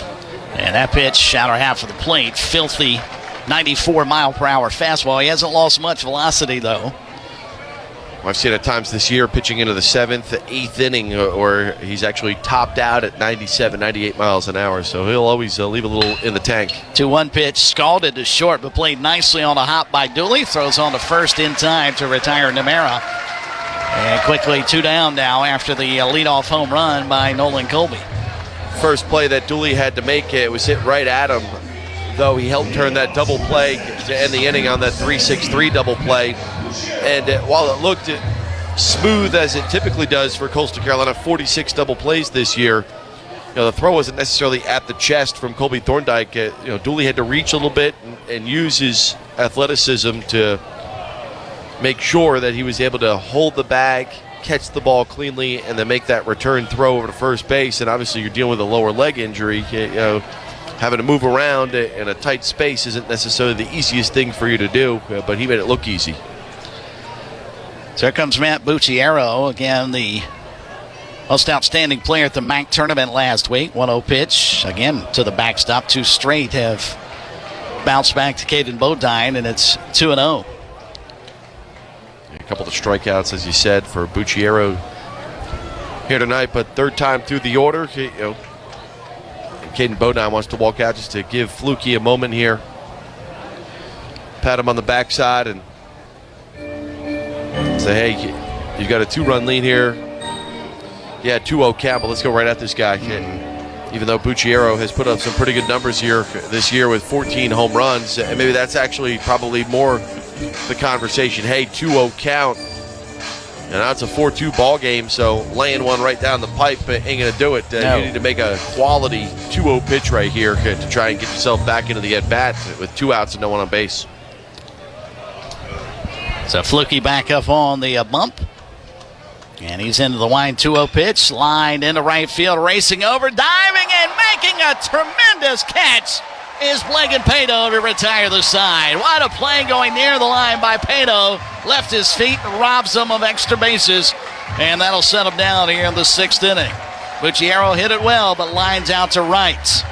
However, the leadoff home run gets Fairfield a touch closer, a run on the base hits, and nobody left on. We go to the bottom of the 6th inning. Time to break back out the bats. It's Coastal 4, Fairfield 2. And from Van Wagner, you're listening to Coastal Carolina Baseball. Napa know-how. For the months of May and June, your local Napa Auto Parts stores and your local Napa Auto Care Centers are offering a $50 Visa gift card when you buy $250 of Napa brake parts and accessories. That's right. When you buy Napa brake pads, you're getting a $50 prepaid Visa card. Your brakes are the most important safety feature on your car, and your locally owned Napa Auto Parts stores and authorized Napa Auto Care Centers want you to be safe and save money too. This great deal is going on now through June 30th. So if your brakes are squealing or your ride is suffering due to bad braking, see your Napa Auto Parts and Service experts today. You'll know the difference when you shop at one of the locally owned Knipe family Napa stores. Napa Auto Parts is proudly celebrating 100 years of servicing America's automobiles. And for the months of May and June, your local Napa Auto Parts stores and local Napa Auto Care Centers are offering a $50 Visa gift card when you buy $250 of Napa brake parts and accessories. Napa Auto Parts, nationally known and locally owned. Napa know-how. Your home for Chanticleer Sports. Hot Talk 99.5. Well, Blagan Pato with a terrific play to end the top of the 6th inning. Now Coastal comes back to the plate with a 4-2 advantage over Fairfield, trying to advance into the winners bracket, where East Carolina awaits Later on this evening now that we have moved into Saturday at 6 p.m., the loser against Florida at high noon.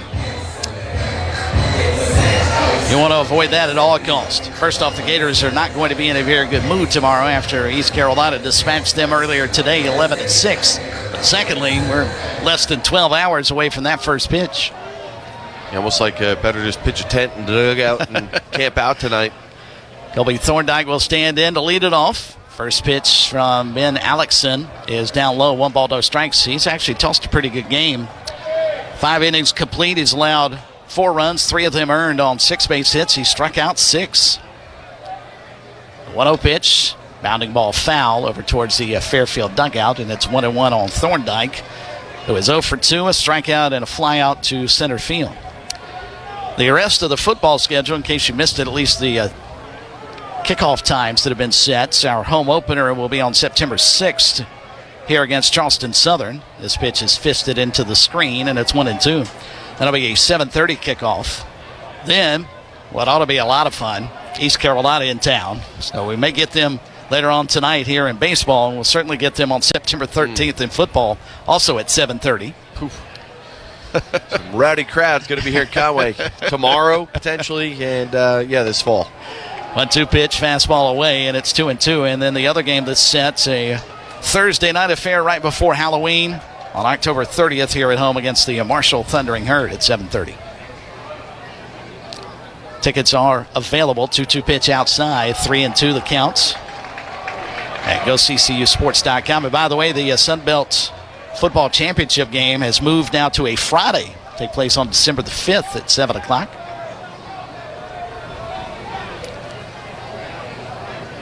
Alexson from the line, the 3-2 pitch, nowhere near, ball 4. And that his first walk of the contest. And Joe, I can't remember him having many 3-ball counts prior to that either. Yeah, outside of the Dooley home run. And then all the way back in the first inning with Blake Barthel at the plate. But obviously with 90-plus pitches now for Alexson, you've got a left-hander getting loose, and Sean's looking to get into this bullpen, though. The Stags do have a few arms in terms of the front end of the bullpen that, so long as this game stays tight within striking distance, you would expect their best arms to take the mound here over the next few innings.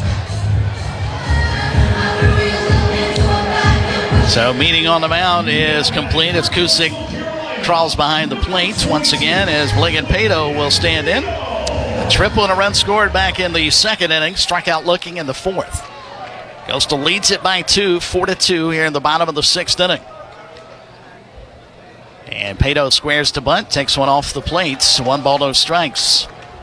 As you mentioned, made a incredible play out in right field to end the last half inning, and a guy obviously who has seen playing time sporadically throughout the course of the season. He's been in the lineup now 11 straight games in right field, so getting real comfortable not only defensively but at the plate as well. And bunts it back to the mound, won't even look to second. Alexson will throw on to first in time, so the sacrifice laid down perfectly by Pato.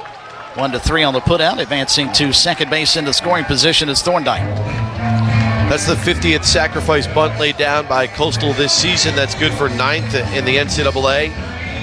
And when you can get guys on, get them over, and then get them in the way we have all season long, in a 4-2 game, obviously runs are at a premium here towards the back end.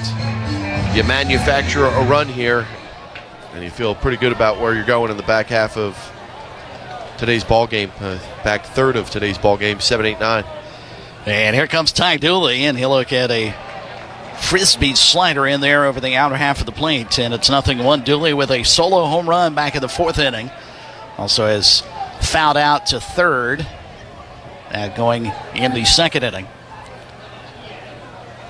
A left-handed hitter looks at a pitch way inside. 1 ball, 1 strike with a runner down at second. Coastal trying to add to what is a 4-2 cushion right now. Yeah, no doubt. Can't get enough. We could use a run here to bounce back after they picked up 1 in the 5th, got a 0 on the scoreboard, and then tacked 1 more on to the top of the 6th. Bluff throw back to second base. And fans, of course, all in unison scream for a balk. but Alexson had looked back and gotten off the rubber. They're just trying to play their part here at 12:19 in the morning. Give them a lot of credit. There are a bunch of fans in here. And this pitch inside, it hits Ty Dooley. So another hit by a pitch by a team who has made that part of their DNA. He'll go down to first base. Up still at second is Thorndike. So leadoff walk, sacrifice bunt, and now a hit by pitch. And Coastal's got them all. Now a chance to move them up and drop them in. It's one of those things, right? I mean, your natural reaction with a baseball coming at you is to get out of the way. But time and again, you see these guys with that ball coming at you, they just stand bull up and say, you know what? If this ball's going to hit me, I'll take first base. So Wells Sykes digs in, the number 9 hitter. Went for 2, an RBI single, and a run scored back in the second inning. Coastal's 2-run second, which at that time gave the Chanticleers a 3-0 lead. Sykes came up big in the championship game against Southern Miss, had 2 hits, 3 RBIs in the 7-5 victory. Drove in 6 runs, was 6 for 13 in the Sun Belt Championship last week. A 1 pitch on its way.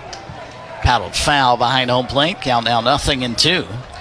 He saw an off-speed pitch up in the zone. I think he was looking for that pitch and just missed it because he chased one a little out of the strike zone there, but just missed it really. It was an off-speed pitch that left up in the strike zone. Wells has come through time and time again in this situation. 30 RBIs this year with runners in scoring position. Got another one out there at second base, and the 0-2 pitch, fisted foul back into the netting. Count holds at 0-2. Good job there to spoil. Pretty good pitch from Alexson, who's now at 100-plus pitches here in this ball game. Can't imagine he's got much left in the tank here.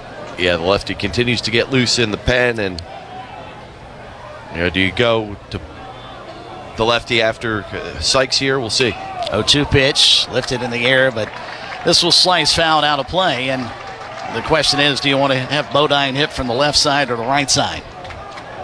As Caden Bodine waits on deck to switch hitting catcher. I'm still surprised that we were able to get this ball game in at 10:36 here tonight, just in the nick of time.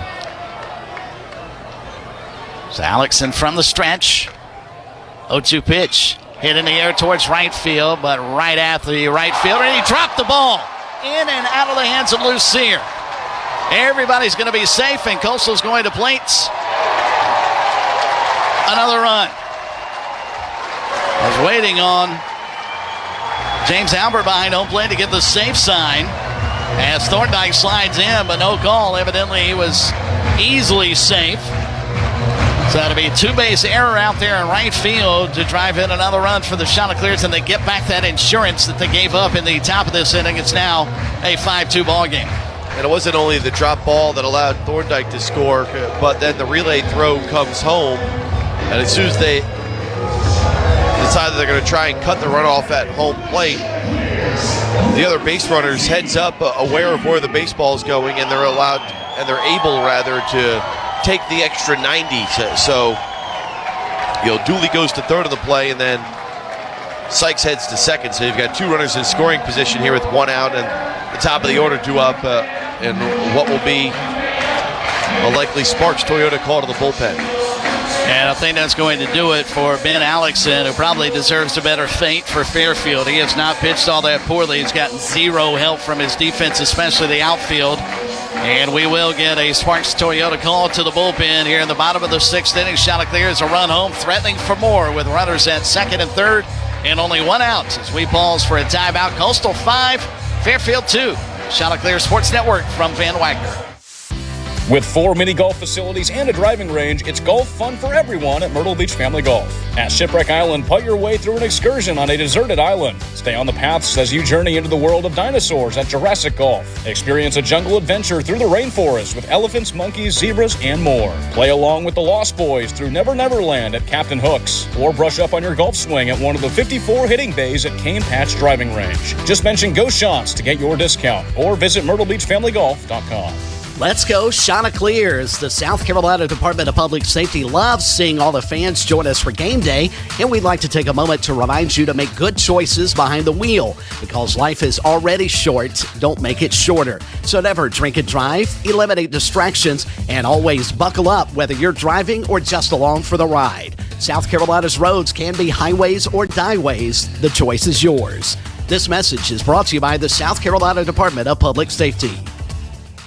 It's time! Sparks Toyota's used car super sale event is happening now. Get super sales savings on Sparks Toyota's largest used car inventory. Cars, trucks, SUVs. Sparks Toyota has discounted every used car online and on the lot with our lowest prices. Buy with peace of mind. All vehicles are meticulously inspected by our certified technicians. Plus, get up to 7 years, 100,000-mile warranty on used cars. Click and save at sparkstoyota.com. Sparks Toyota, where the dealer is always in.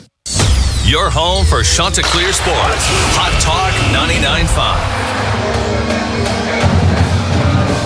99.5. So Ben Ellickson leaves the ball game, and he leaves runners on second and third and a run home for Coastal. Chanticleer is leading 5-2, and the new pitcher, Joe Ketz, will be a graduate from Franklin, New Jersey, Blake Helmstetter.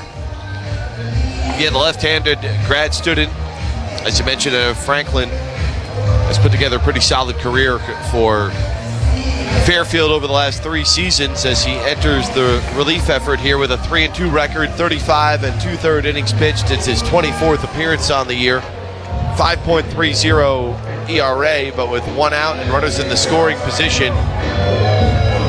Coastal looking at their chops here, opportunity to gain some more separation after Fairfield started to chip away at that lead last couple of innings. Yeah, Coastal led 4-0 after the 5th inning, or after the 4th inning, I should say, and then consecutive runs in the 5th and 6th got it to 4-2, but the Chanticleers have scratched a run across, and now the infield comes in against the ever-dangerous Caden Bodine, who swings around the bat from the right side now against the left-hander. Thing is, so far here tonight, look at the bottom half of the lineup. That's produced most of the output here for Coastal Carolina.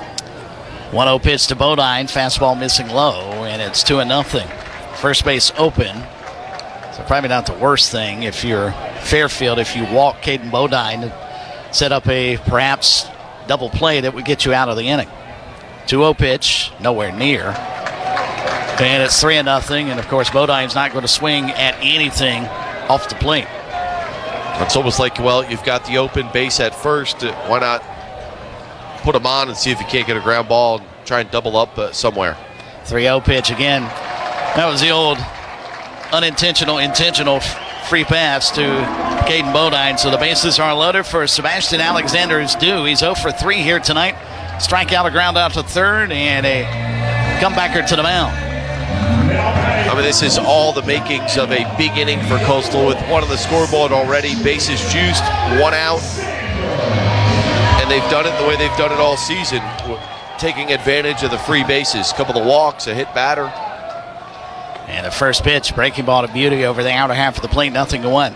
Coastal scored a run and loaded the bases without the benefit of a base hit. A huge error in this inning.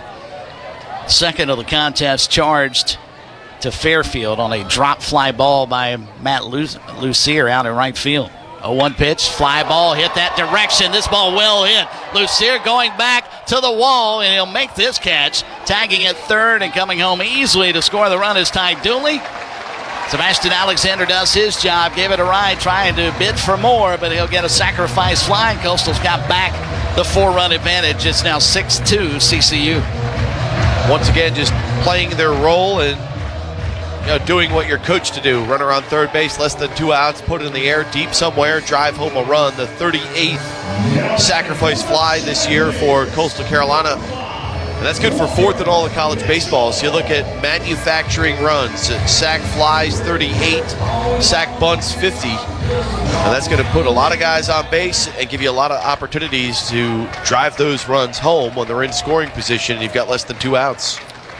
Runners at first and second still with 1 out. And stand again now is Walker Mitchell, who was hit by a pitch for the 30th time this season to match the school record held by Scott Woodward back in 2008. And he also popped out to second and singled in the 5th. Looks at a strike, 0-1.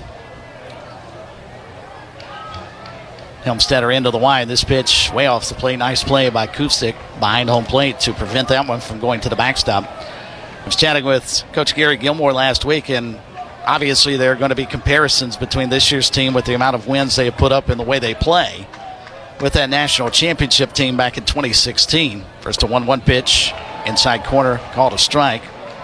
One thing Walker agreed with that. And I asked him, do you see those same comparisons? Because I pointed out the sacrifices and the pitching staff, and he said, well, the one big difference was the power numbers, as you alluded to earlier, Joe, just not the home run power that team back in 2016 had. 1-2 pitch, hit in the air towards right center field. This is going to get down for a base hit. 1 run will score. Racing around third and being held up there. It's a long single off the bat of Walker Mitchell. Drives in a run, and there, as they sound the horn, is run number 7 to get a standing ovation from this crowd here at Springsbrook Stadium. You score 7 runs here at Springsbrook Stadium, or anytime a Coastal lineup is at the plate and on the field, you're going to win a lot of baseball games.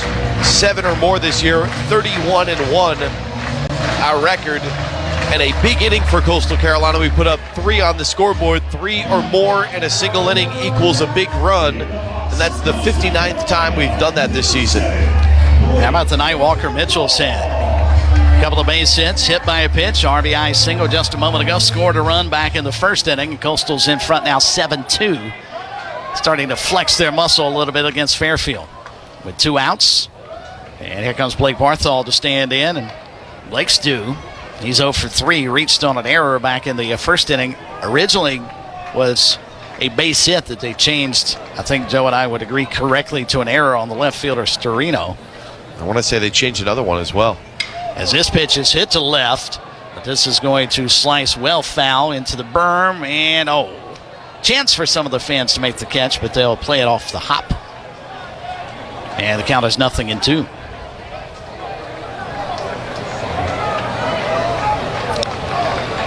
Coastal with 3 runs here in the 6th inning to open this one up, leading 7-2. 7-7-0 for the Chanticleers, 2-3-2 for Fairfield. And they've played some shaky defense here tonight, aside from the 2 errors. 0-2 pitch, smashed right back up the middle into center field for a base hit. Another run will come home.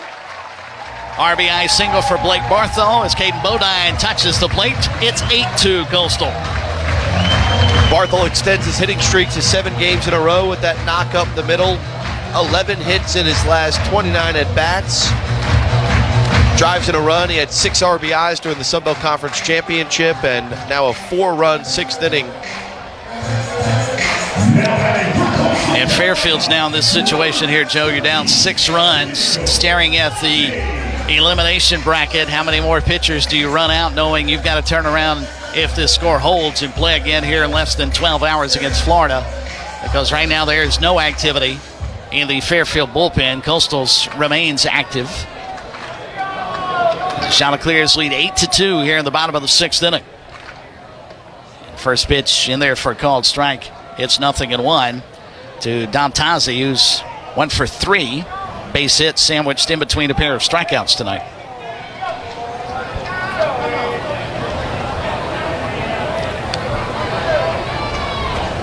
Chanticleers trying to replicate what they were able to do last year up at Clemson.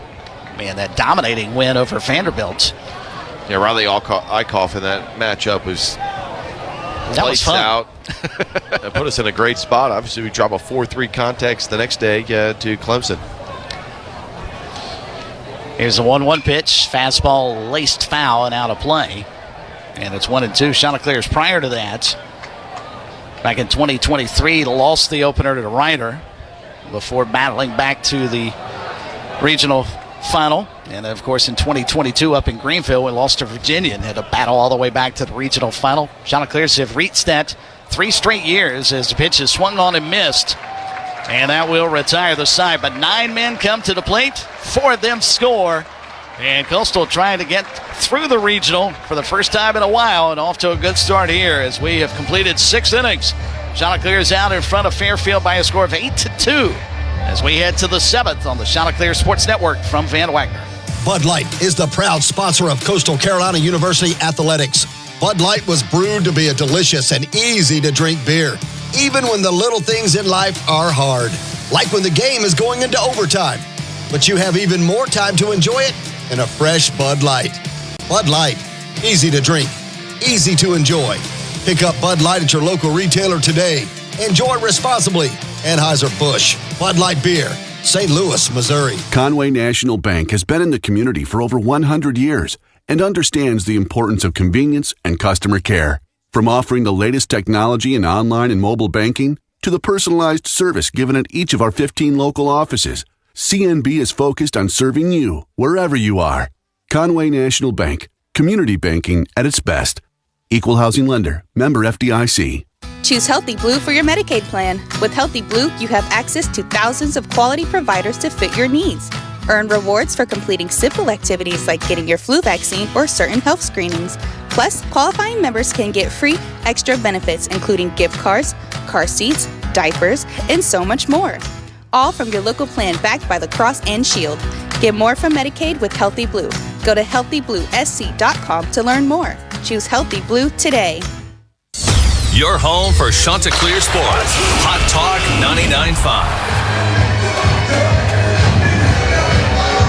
All right, as they break out the YMCA here at Springsbrook Stadium, well past midnight tonight, but fans having a good time, and the scoreboard has certainly made it that way as Coastal leads 8-2 as we go to the 7th.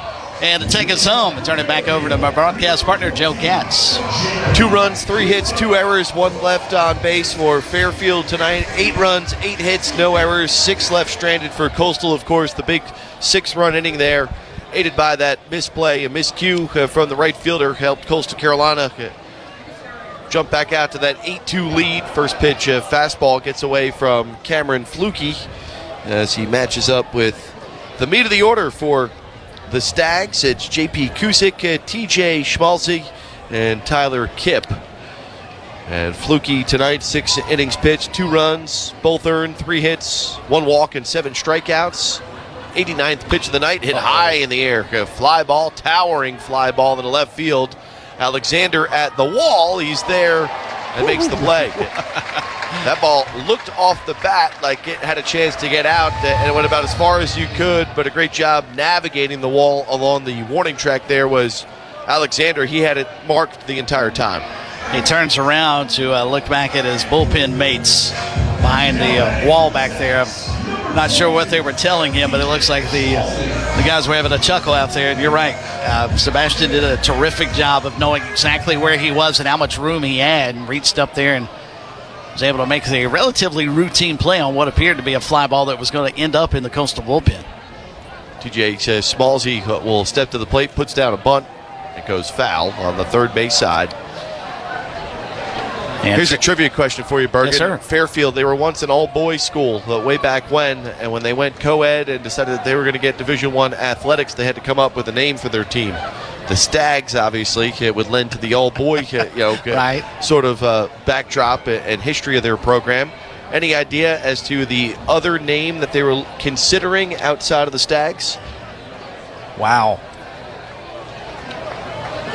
Give me a second to mull on that. Ball and a strike here to T.J. Schmalzi. He led off with a double in the 5th and scored. He struck out his first time up, so he's 1 for 2 against Flukie as Carbone gets loosened up once again. There's the off-speed pitch for a strike that drops in for Cameron Flukie ahead of the count now. 1 ball and 2 strikes, 7 strikeouts on the night for Cameron Flukie. 93 pitches. And here comes the 1-2. Breaking ball down and away. But if they went co-ed, they're not going to stick with sort of the, I was going to thinking somewhere along the lines of the does, to stick with the deer theme. But wow, I have no idea. That's a great question. Oh, I've got one. You wait to hear this one after this next pitch. Here comes the 2-2, and it's fouled right back.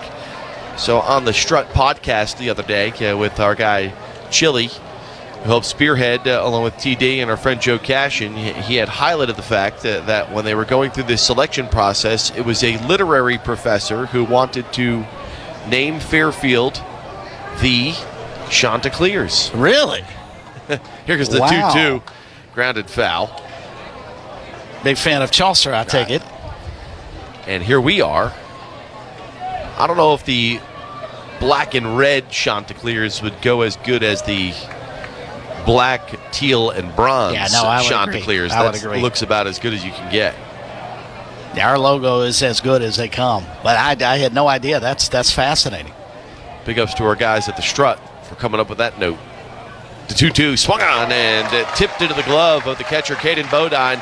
Off-speed pitch there from Flukie. Cue up strikeout number 8. Second time Schmalzy goes down on strikes, and 2 quick outs here for Flukie in the top of the 7th.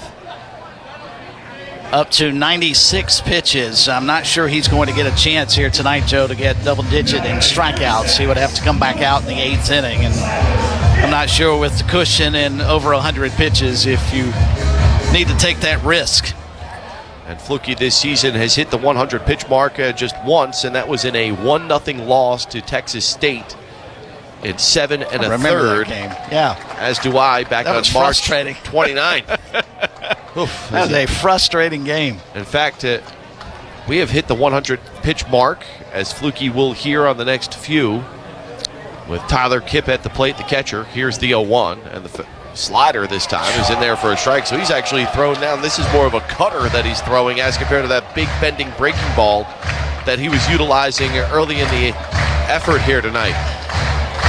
Third base coach for Fairfield, not sure if that's Bill Courier, their head coach, just looked at Tyler Kipp and said, "What are you doing? Swing the bat." Swung on and missed. He did swing the bat there on the put-away slider. And for Cameron Flukie, another solid inning, a 1-2-3 inning for Flukie, the 6'6" right-hander out of Egg Harbor Township, New Jersey. 9 strikeouts on the night. And Coastal Carolina carries an 8-2 lead into the stretch as we head to the bottom of the 7th. Why not? Let's get up and stretch here well after midnight. It's the Shots After Dark here at Springsbrook Stadium. 8-2 the score on the Chanticleer Sports Network from Van Wagner.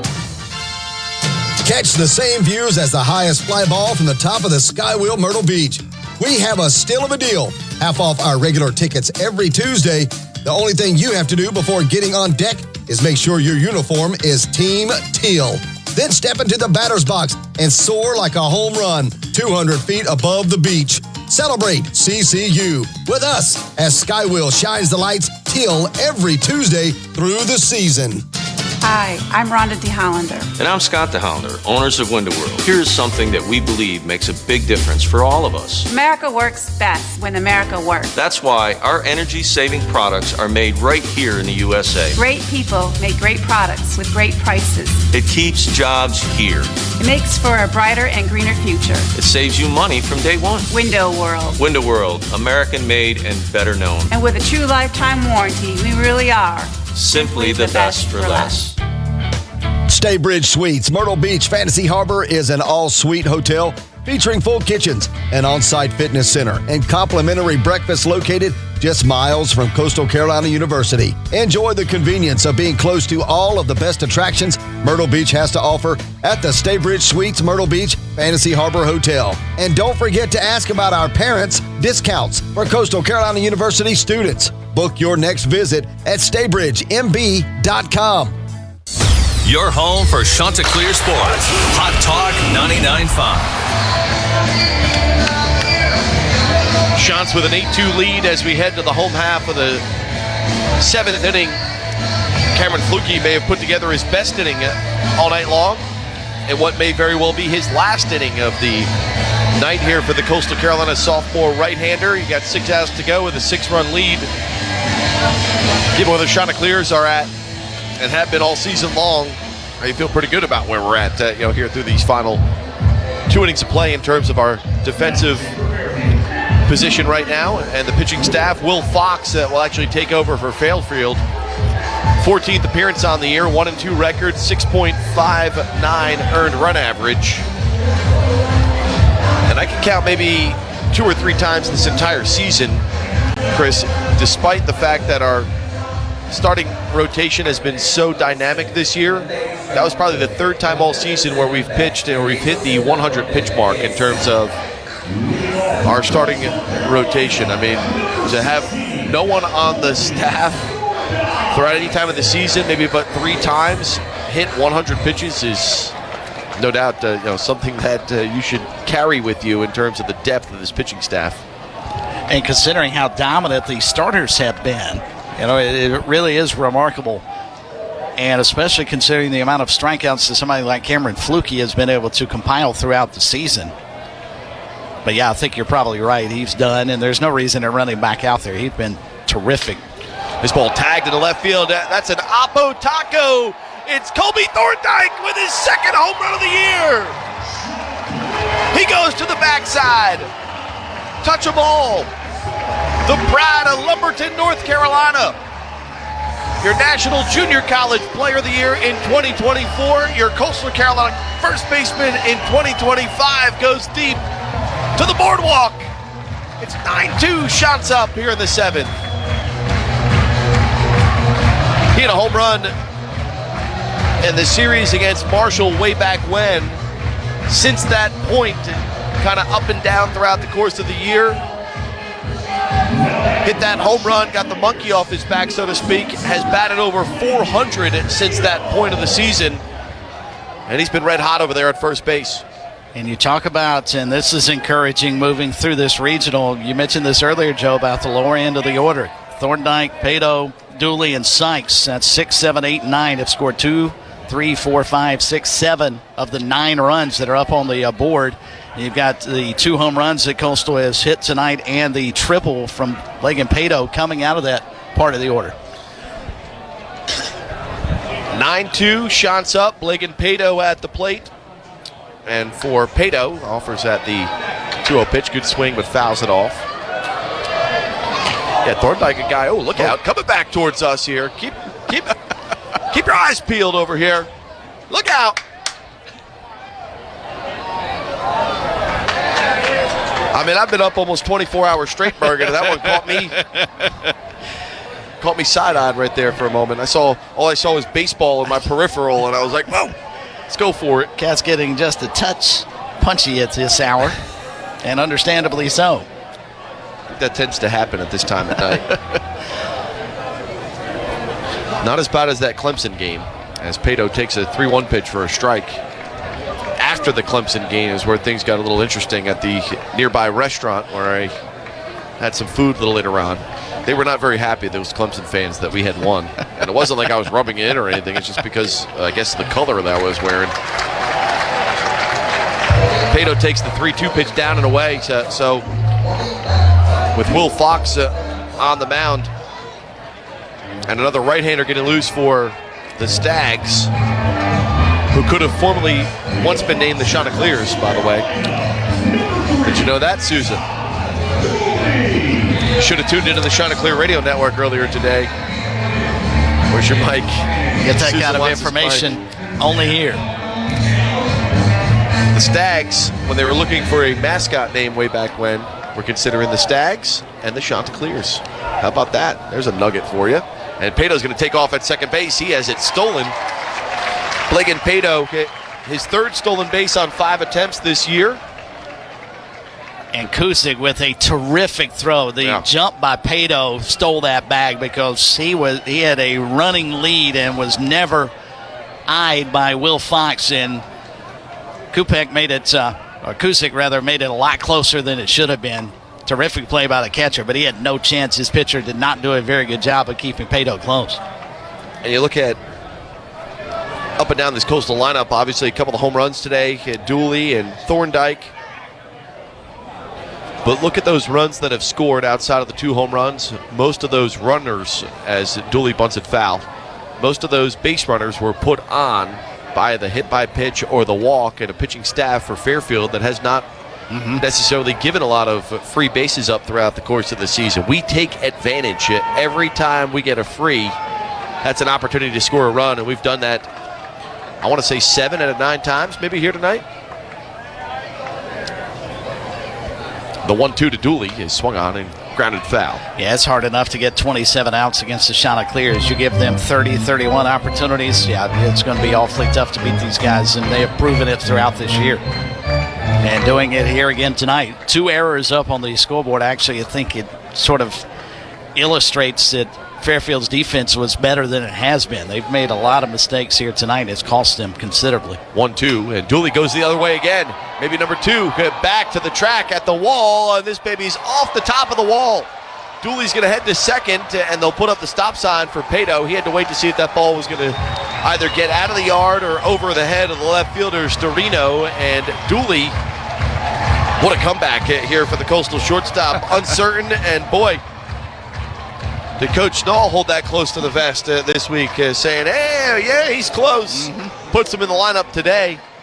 I've got the advantage of getting that lineup at around 9 o'clock this morning. It was embargoed until 10:36 this evening. You know how hard that is to do, to not pass it along to Teal Nation, knowing that our shortstop and our starter was going to be back in the lineup today. Everyone, hey, what's going on with Dooley? I don't know. And here he is. Pull him now. And the way he's hit the ball and swung the bat tonight, I don't know that you don't ride with him throughout the regional now. Yeah, I mean, he, just as Ty Barango did several weeks ago when Dooley went down,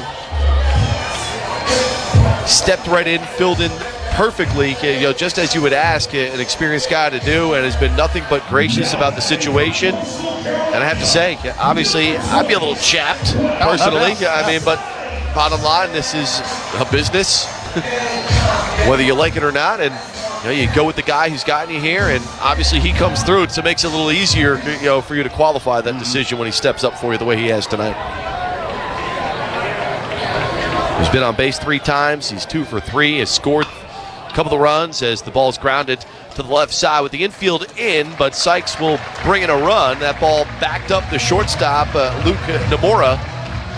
Tack on an RBI for Will Sykes. He has 2 runs driven in today. Coastal's put up double-digit runs here tonight. It's 10-2 shots up here in the home half of the 7th. The 8th run of the 10 that Coastal has up on the board, scored by the 6th, 7th, 8th, and 9th hitters in the order. Caden Bodine and the guys at the top got to pick it up a notch. But again, it just speaks to the consistency we've got top to bottom, 1 through 9. Any given day, any given guy has an opportunity to be the standout. And really, oftentimes you'll see 1 for 4, 2 for 3. Next thing you know, you've got every guy who's picked up a hit, every guy who has reached base safely. And that's going to win yourself a lot of ball games. 48 to be exact to this point. Man, cruising towards, it appears, number 49. Bodine with an 0-1 count. He takes a backdoor breaking ball for a strike. Fox. Excuse me, Joe. I was going to say elsewhere on the CMB scoreboard, some of the other regional finals from earlier today. Tennessee in Knoxville, they knock off Miami of Ohio 9-2. UCLA out in Los Angeles, no problem with Fresno State today, 19-4. Bruins pound out 22 hits in the win. Down and away to Bo on the 0-2 fastball from Will Fox. He's the 3rd pitcher of the day for the Stags of Fairfield. Alex in the starter goes 5 1/3, gives up 7 runs, just 3 earned, 6 hits, 1 walk, and 6 strikeouts. 2/3 of an inning for Helmstetter. Here's the 1-2 to Bo, and it's in the dirt. Cincinnati beat Wake Forest today in Knoxville, 11-6. So it'll be the Bearcats in Tennessee in the winners bracket up there. Louisville able to defeat East Tennessee State by a score of 8-3. West Virginia walks off Kentucky up at Clemson in their first game today. Mountaineers won 4-3, and with Clemson's win over USC Upstate, that sets up that matchup in the winners bracket. Bo gets underneath this one to center field. There's J.P. Schmulzik with the catch, tagging from 2nd to 3rd. And advancing an extra 90 feet is Ty Dooley, even with a 10-2 lead. Chris Bergen, I know that you've watched plenty of Coastal baseball, whether it be on our ESPN Plus broadcast throughout the course of the year or on the road with us. And so many times you see, no matter what the score is, relentless on the base paths. We're going to take that extra 90. We're going to make you work for those 3 outs every inning that you take the field. So Alexander now has an opportunity to bring one home as takes the first pitch out of the zone. By the way, those ESPN Plus broadcasts here at Coastal Carolina, I mean, top notch. I only watched the home nothing game. better than an Alex Souza directed and produced ESPN Plus broadcast. Don't mind if I say that. And then Alex has outgrown us, though. He's now the chief in charge of the Sun Belt Conference tournament. I think that's a hat that he probably wants to give back after what he experienced last week. That's me saying that, not him. As long as the check clears, that's all that matters, I guess. But boy, that was a long week out that way in New Orleans.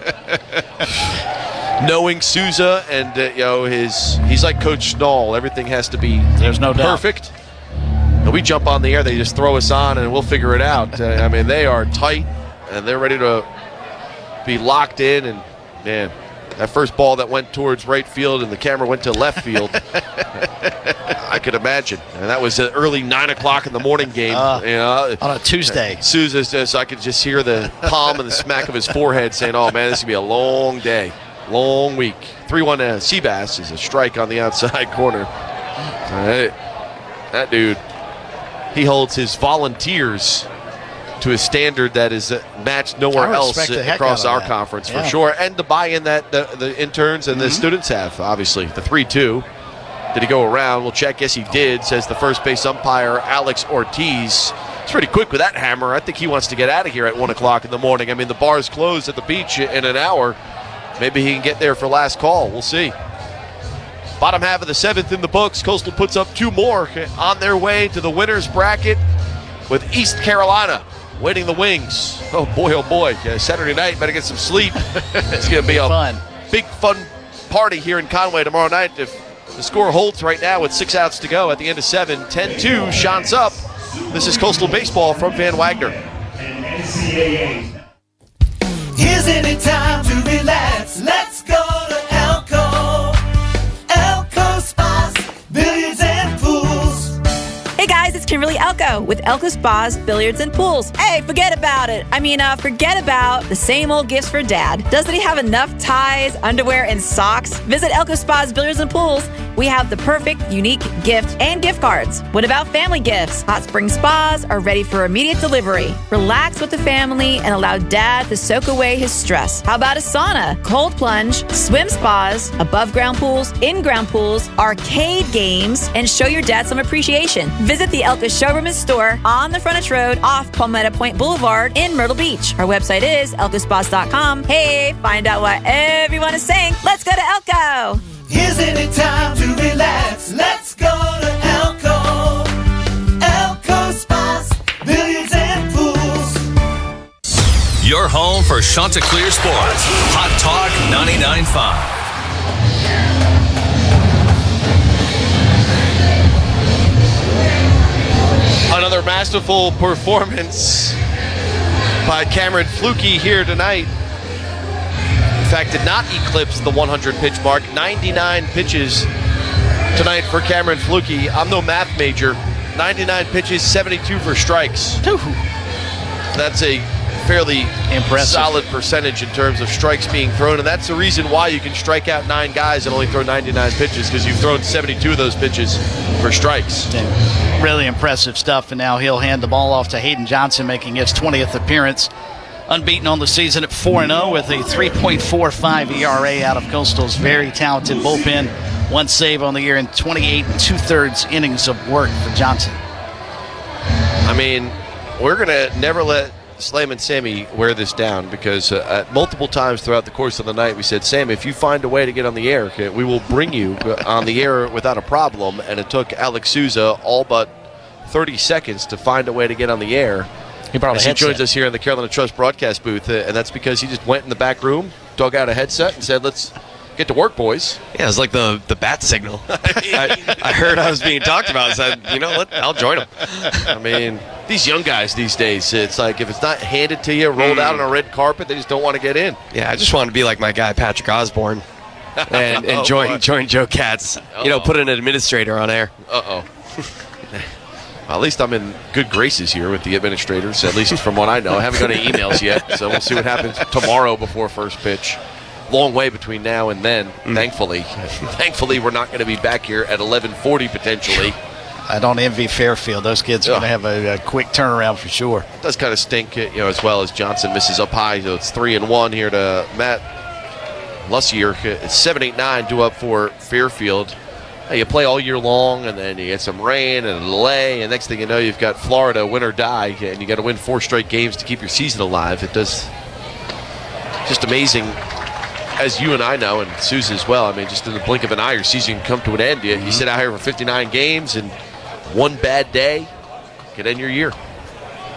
That day might not be today for Coastal Carolina with a 10-2 lead. The 3-2 swung and missed. 92-mile-an-hour fastball. You like to see it from Hayden Johnson at times this year. He's kind of been up and down, dealt with an injury early in the season, kind of trying to find himself now and getting an opportunity here with a comfortable lead. Comes in and does the job. In fact, last 3 Fairfield hitters have gone down on strikes tonight. That'll bring up the left fielder, Nick Storino, who will actually be pinch hit.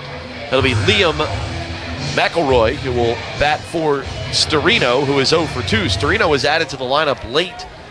I mean, we had, Sousa, if you were in the trailer after a 6-hour rain delay and a first pitch at 10:36 and then at 10:28, you got a change in the lineup after a 6-hour rain delay, that would chap you a little bit, wouldn't it? It would. I probably wouldn't be as, docile as I am right now. Words may be said, I don't know. But yeah, just a late wrinkle. There's something, to adjust and adapt. I mean, we've been here all day, though. Right. Get it right by that time at least. Have the lineups in by 9 o'clock.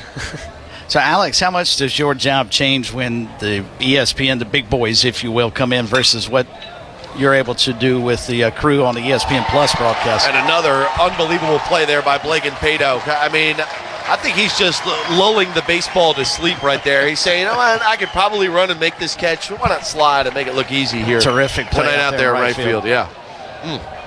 Directed his last top 10 play down at the Sun Belt Championship. Yes, he did, crashing into the wall in foul territory. Yep.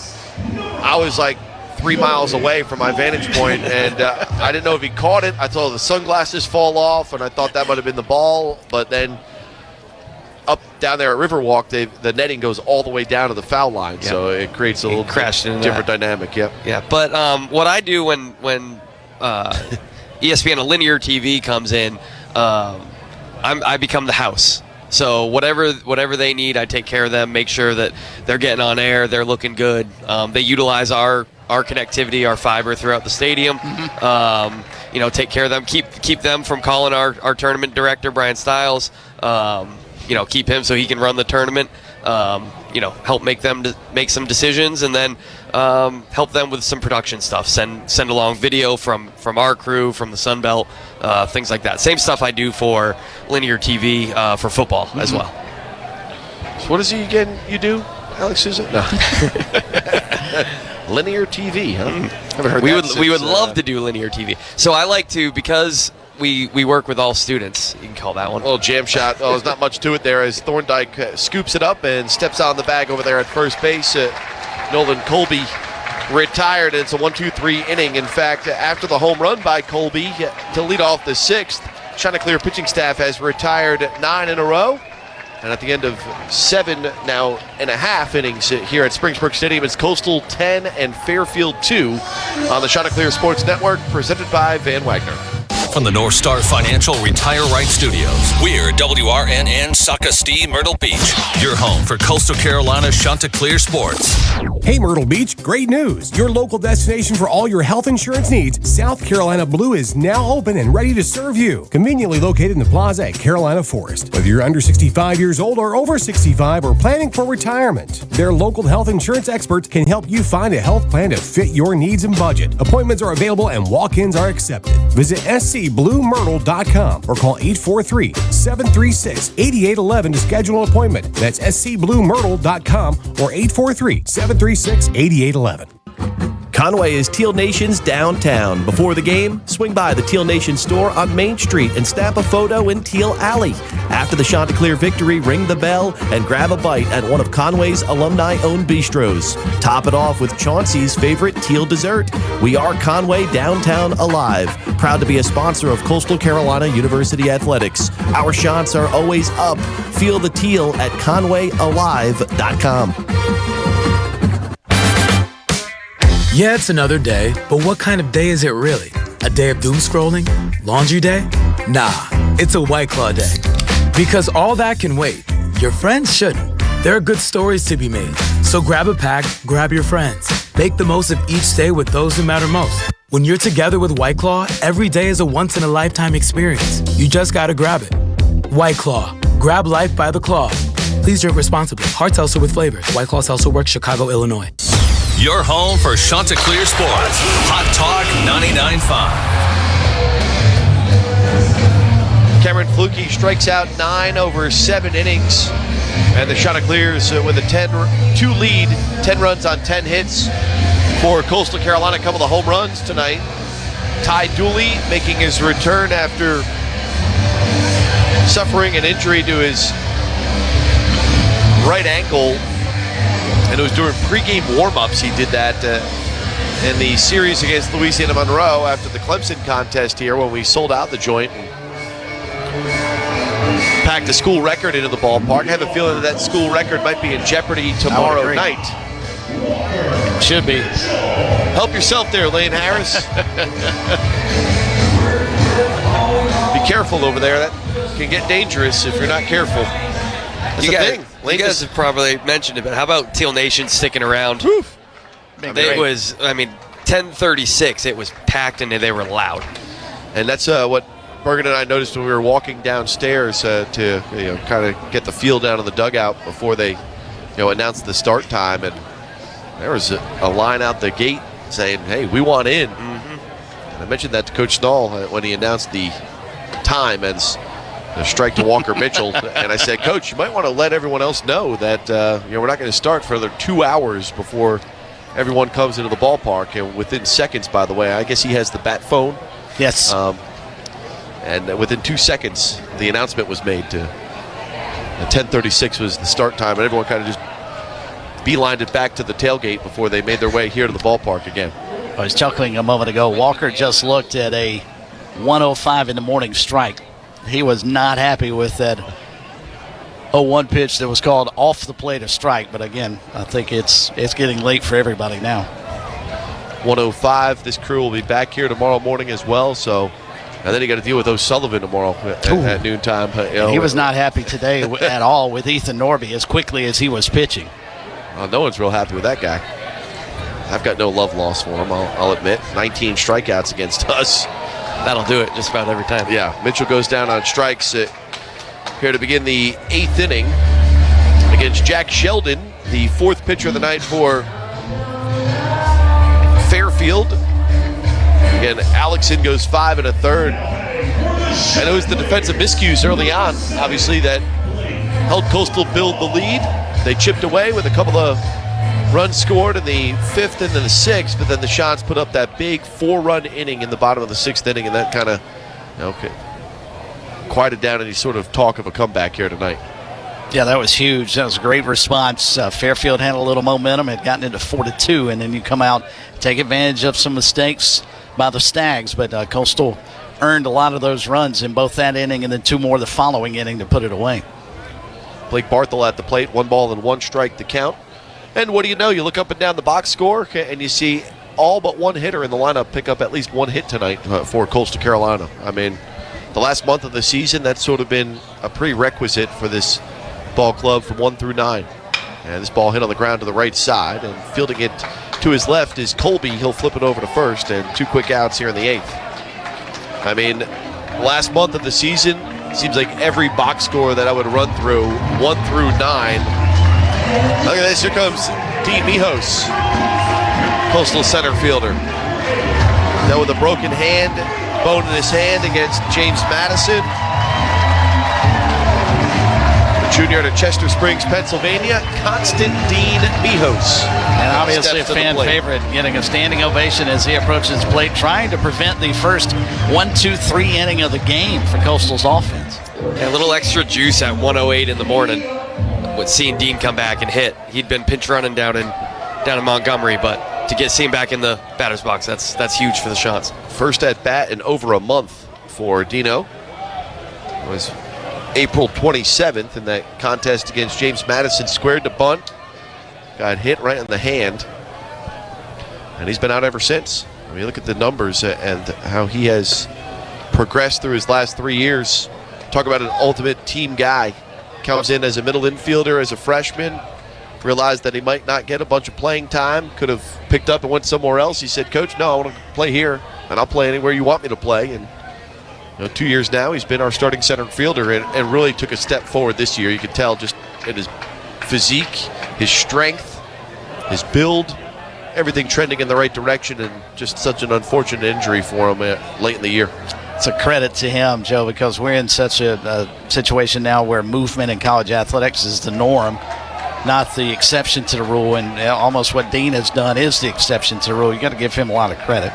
When you look up and down the roster, a lot of guys on this team probably have had opportunities with dollar signs next to them, and they have stuck it out. The 2-2 to Dino. He goes around on a breaking ball out of the strike zone. Look a little comfortable out there, but good to get him in a live situation here late in the game, though he does go down on strikes, and it is a 1-2-3 inning for Fairfield to close out a quick bottom of the eighth. I don't think anyone's complaining about that one. We got 3 outs to go, though. At the end of 8, it'll be last licks for the Fairfield Stags when we get back on the Chanticleers Sports Network.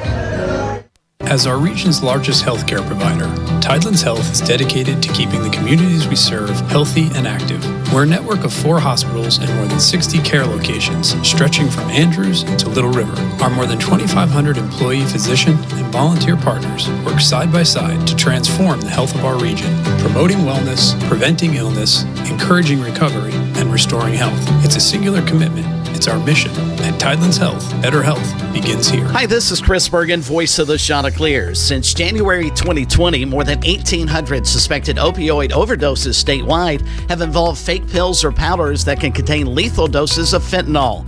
Many who overdosed on fake pills received them from family members or friends and reported overdosing after taking only half a pill. Remember, never take medicine that wasn't prescribed to you by your own doctor. Purchasing or taking any pills from a family member, friend, or acquaintance can be deadly. Spread the word that one fake pill can kill. For more information, visit justplainkillers.com.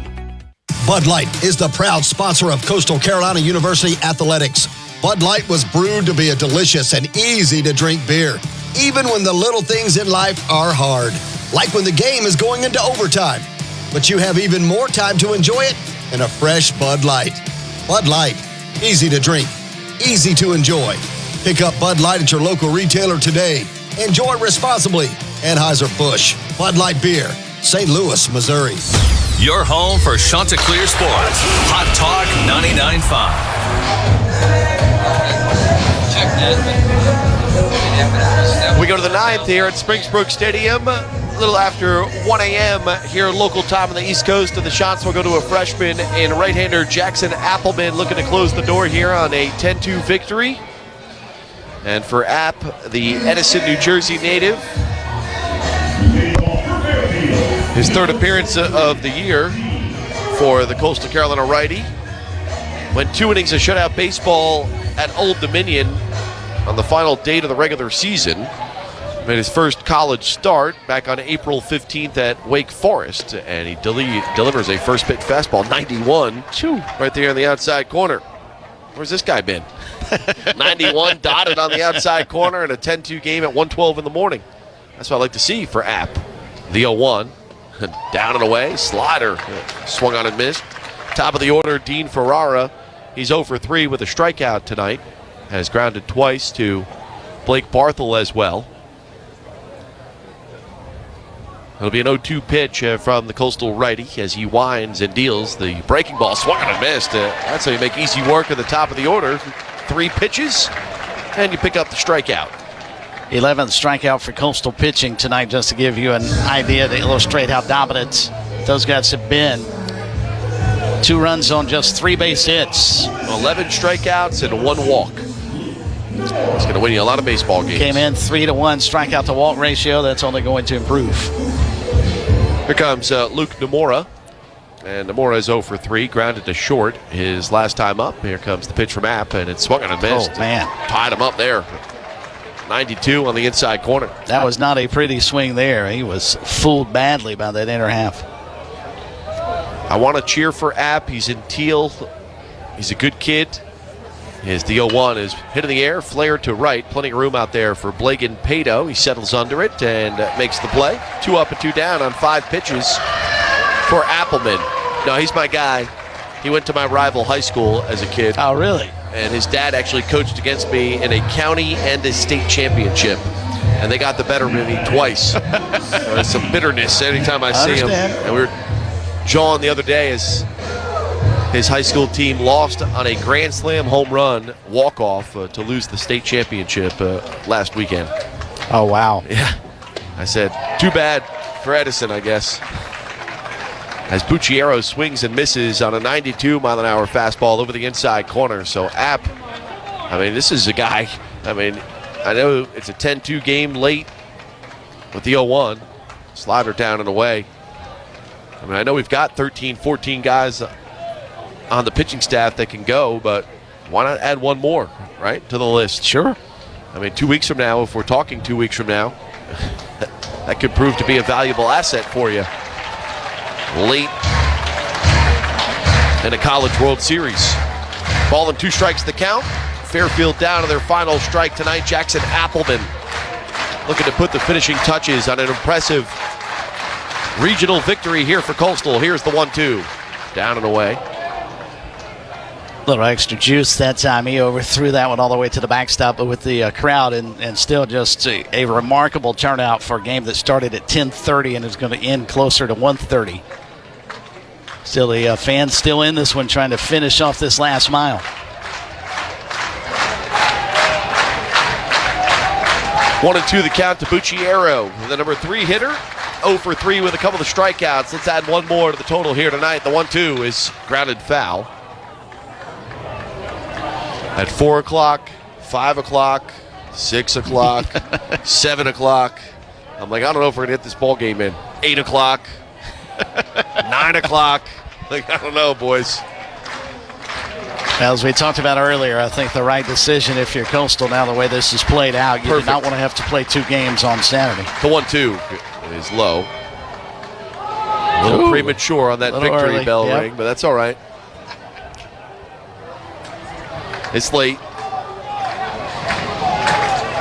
Tidland's Health post-game show. Going to be a quick one, I can tell you that.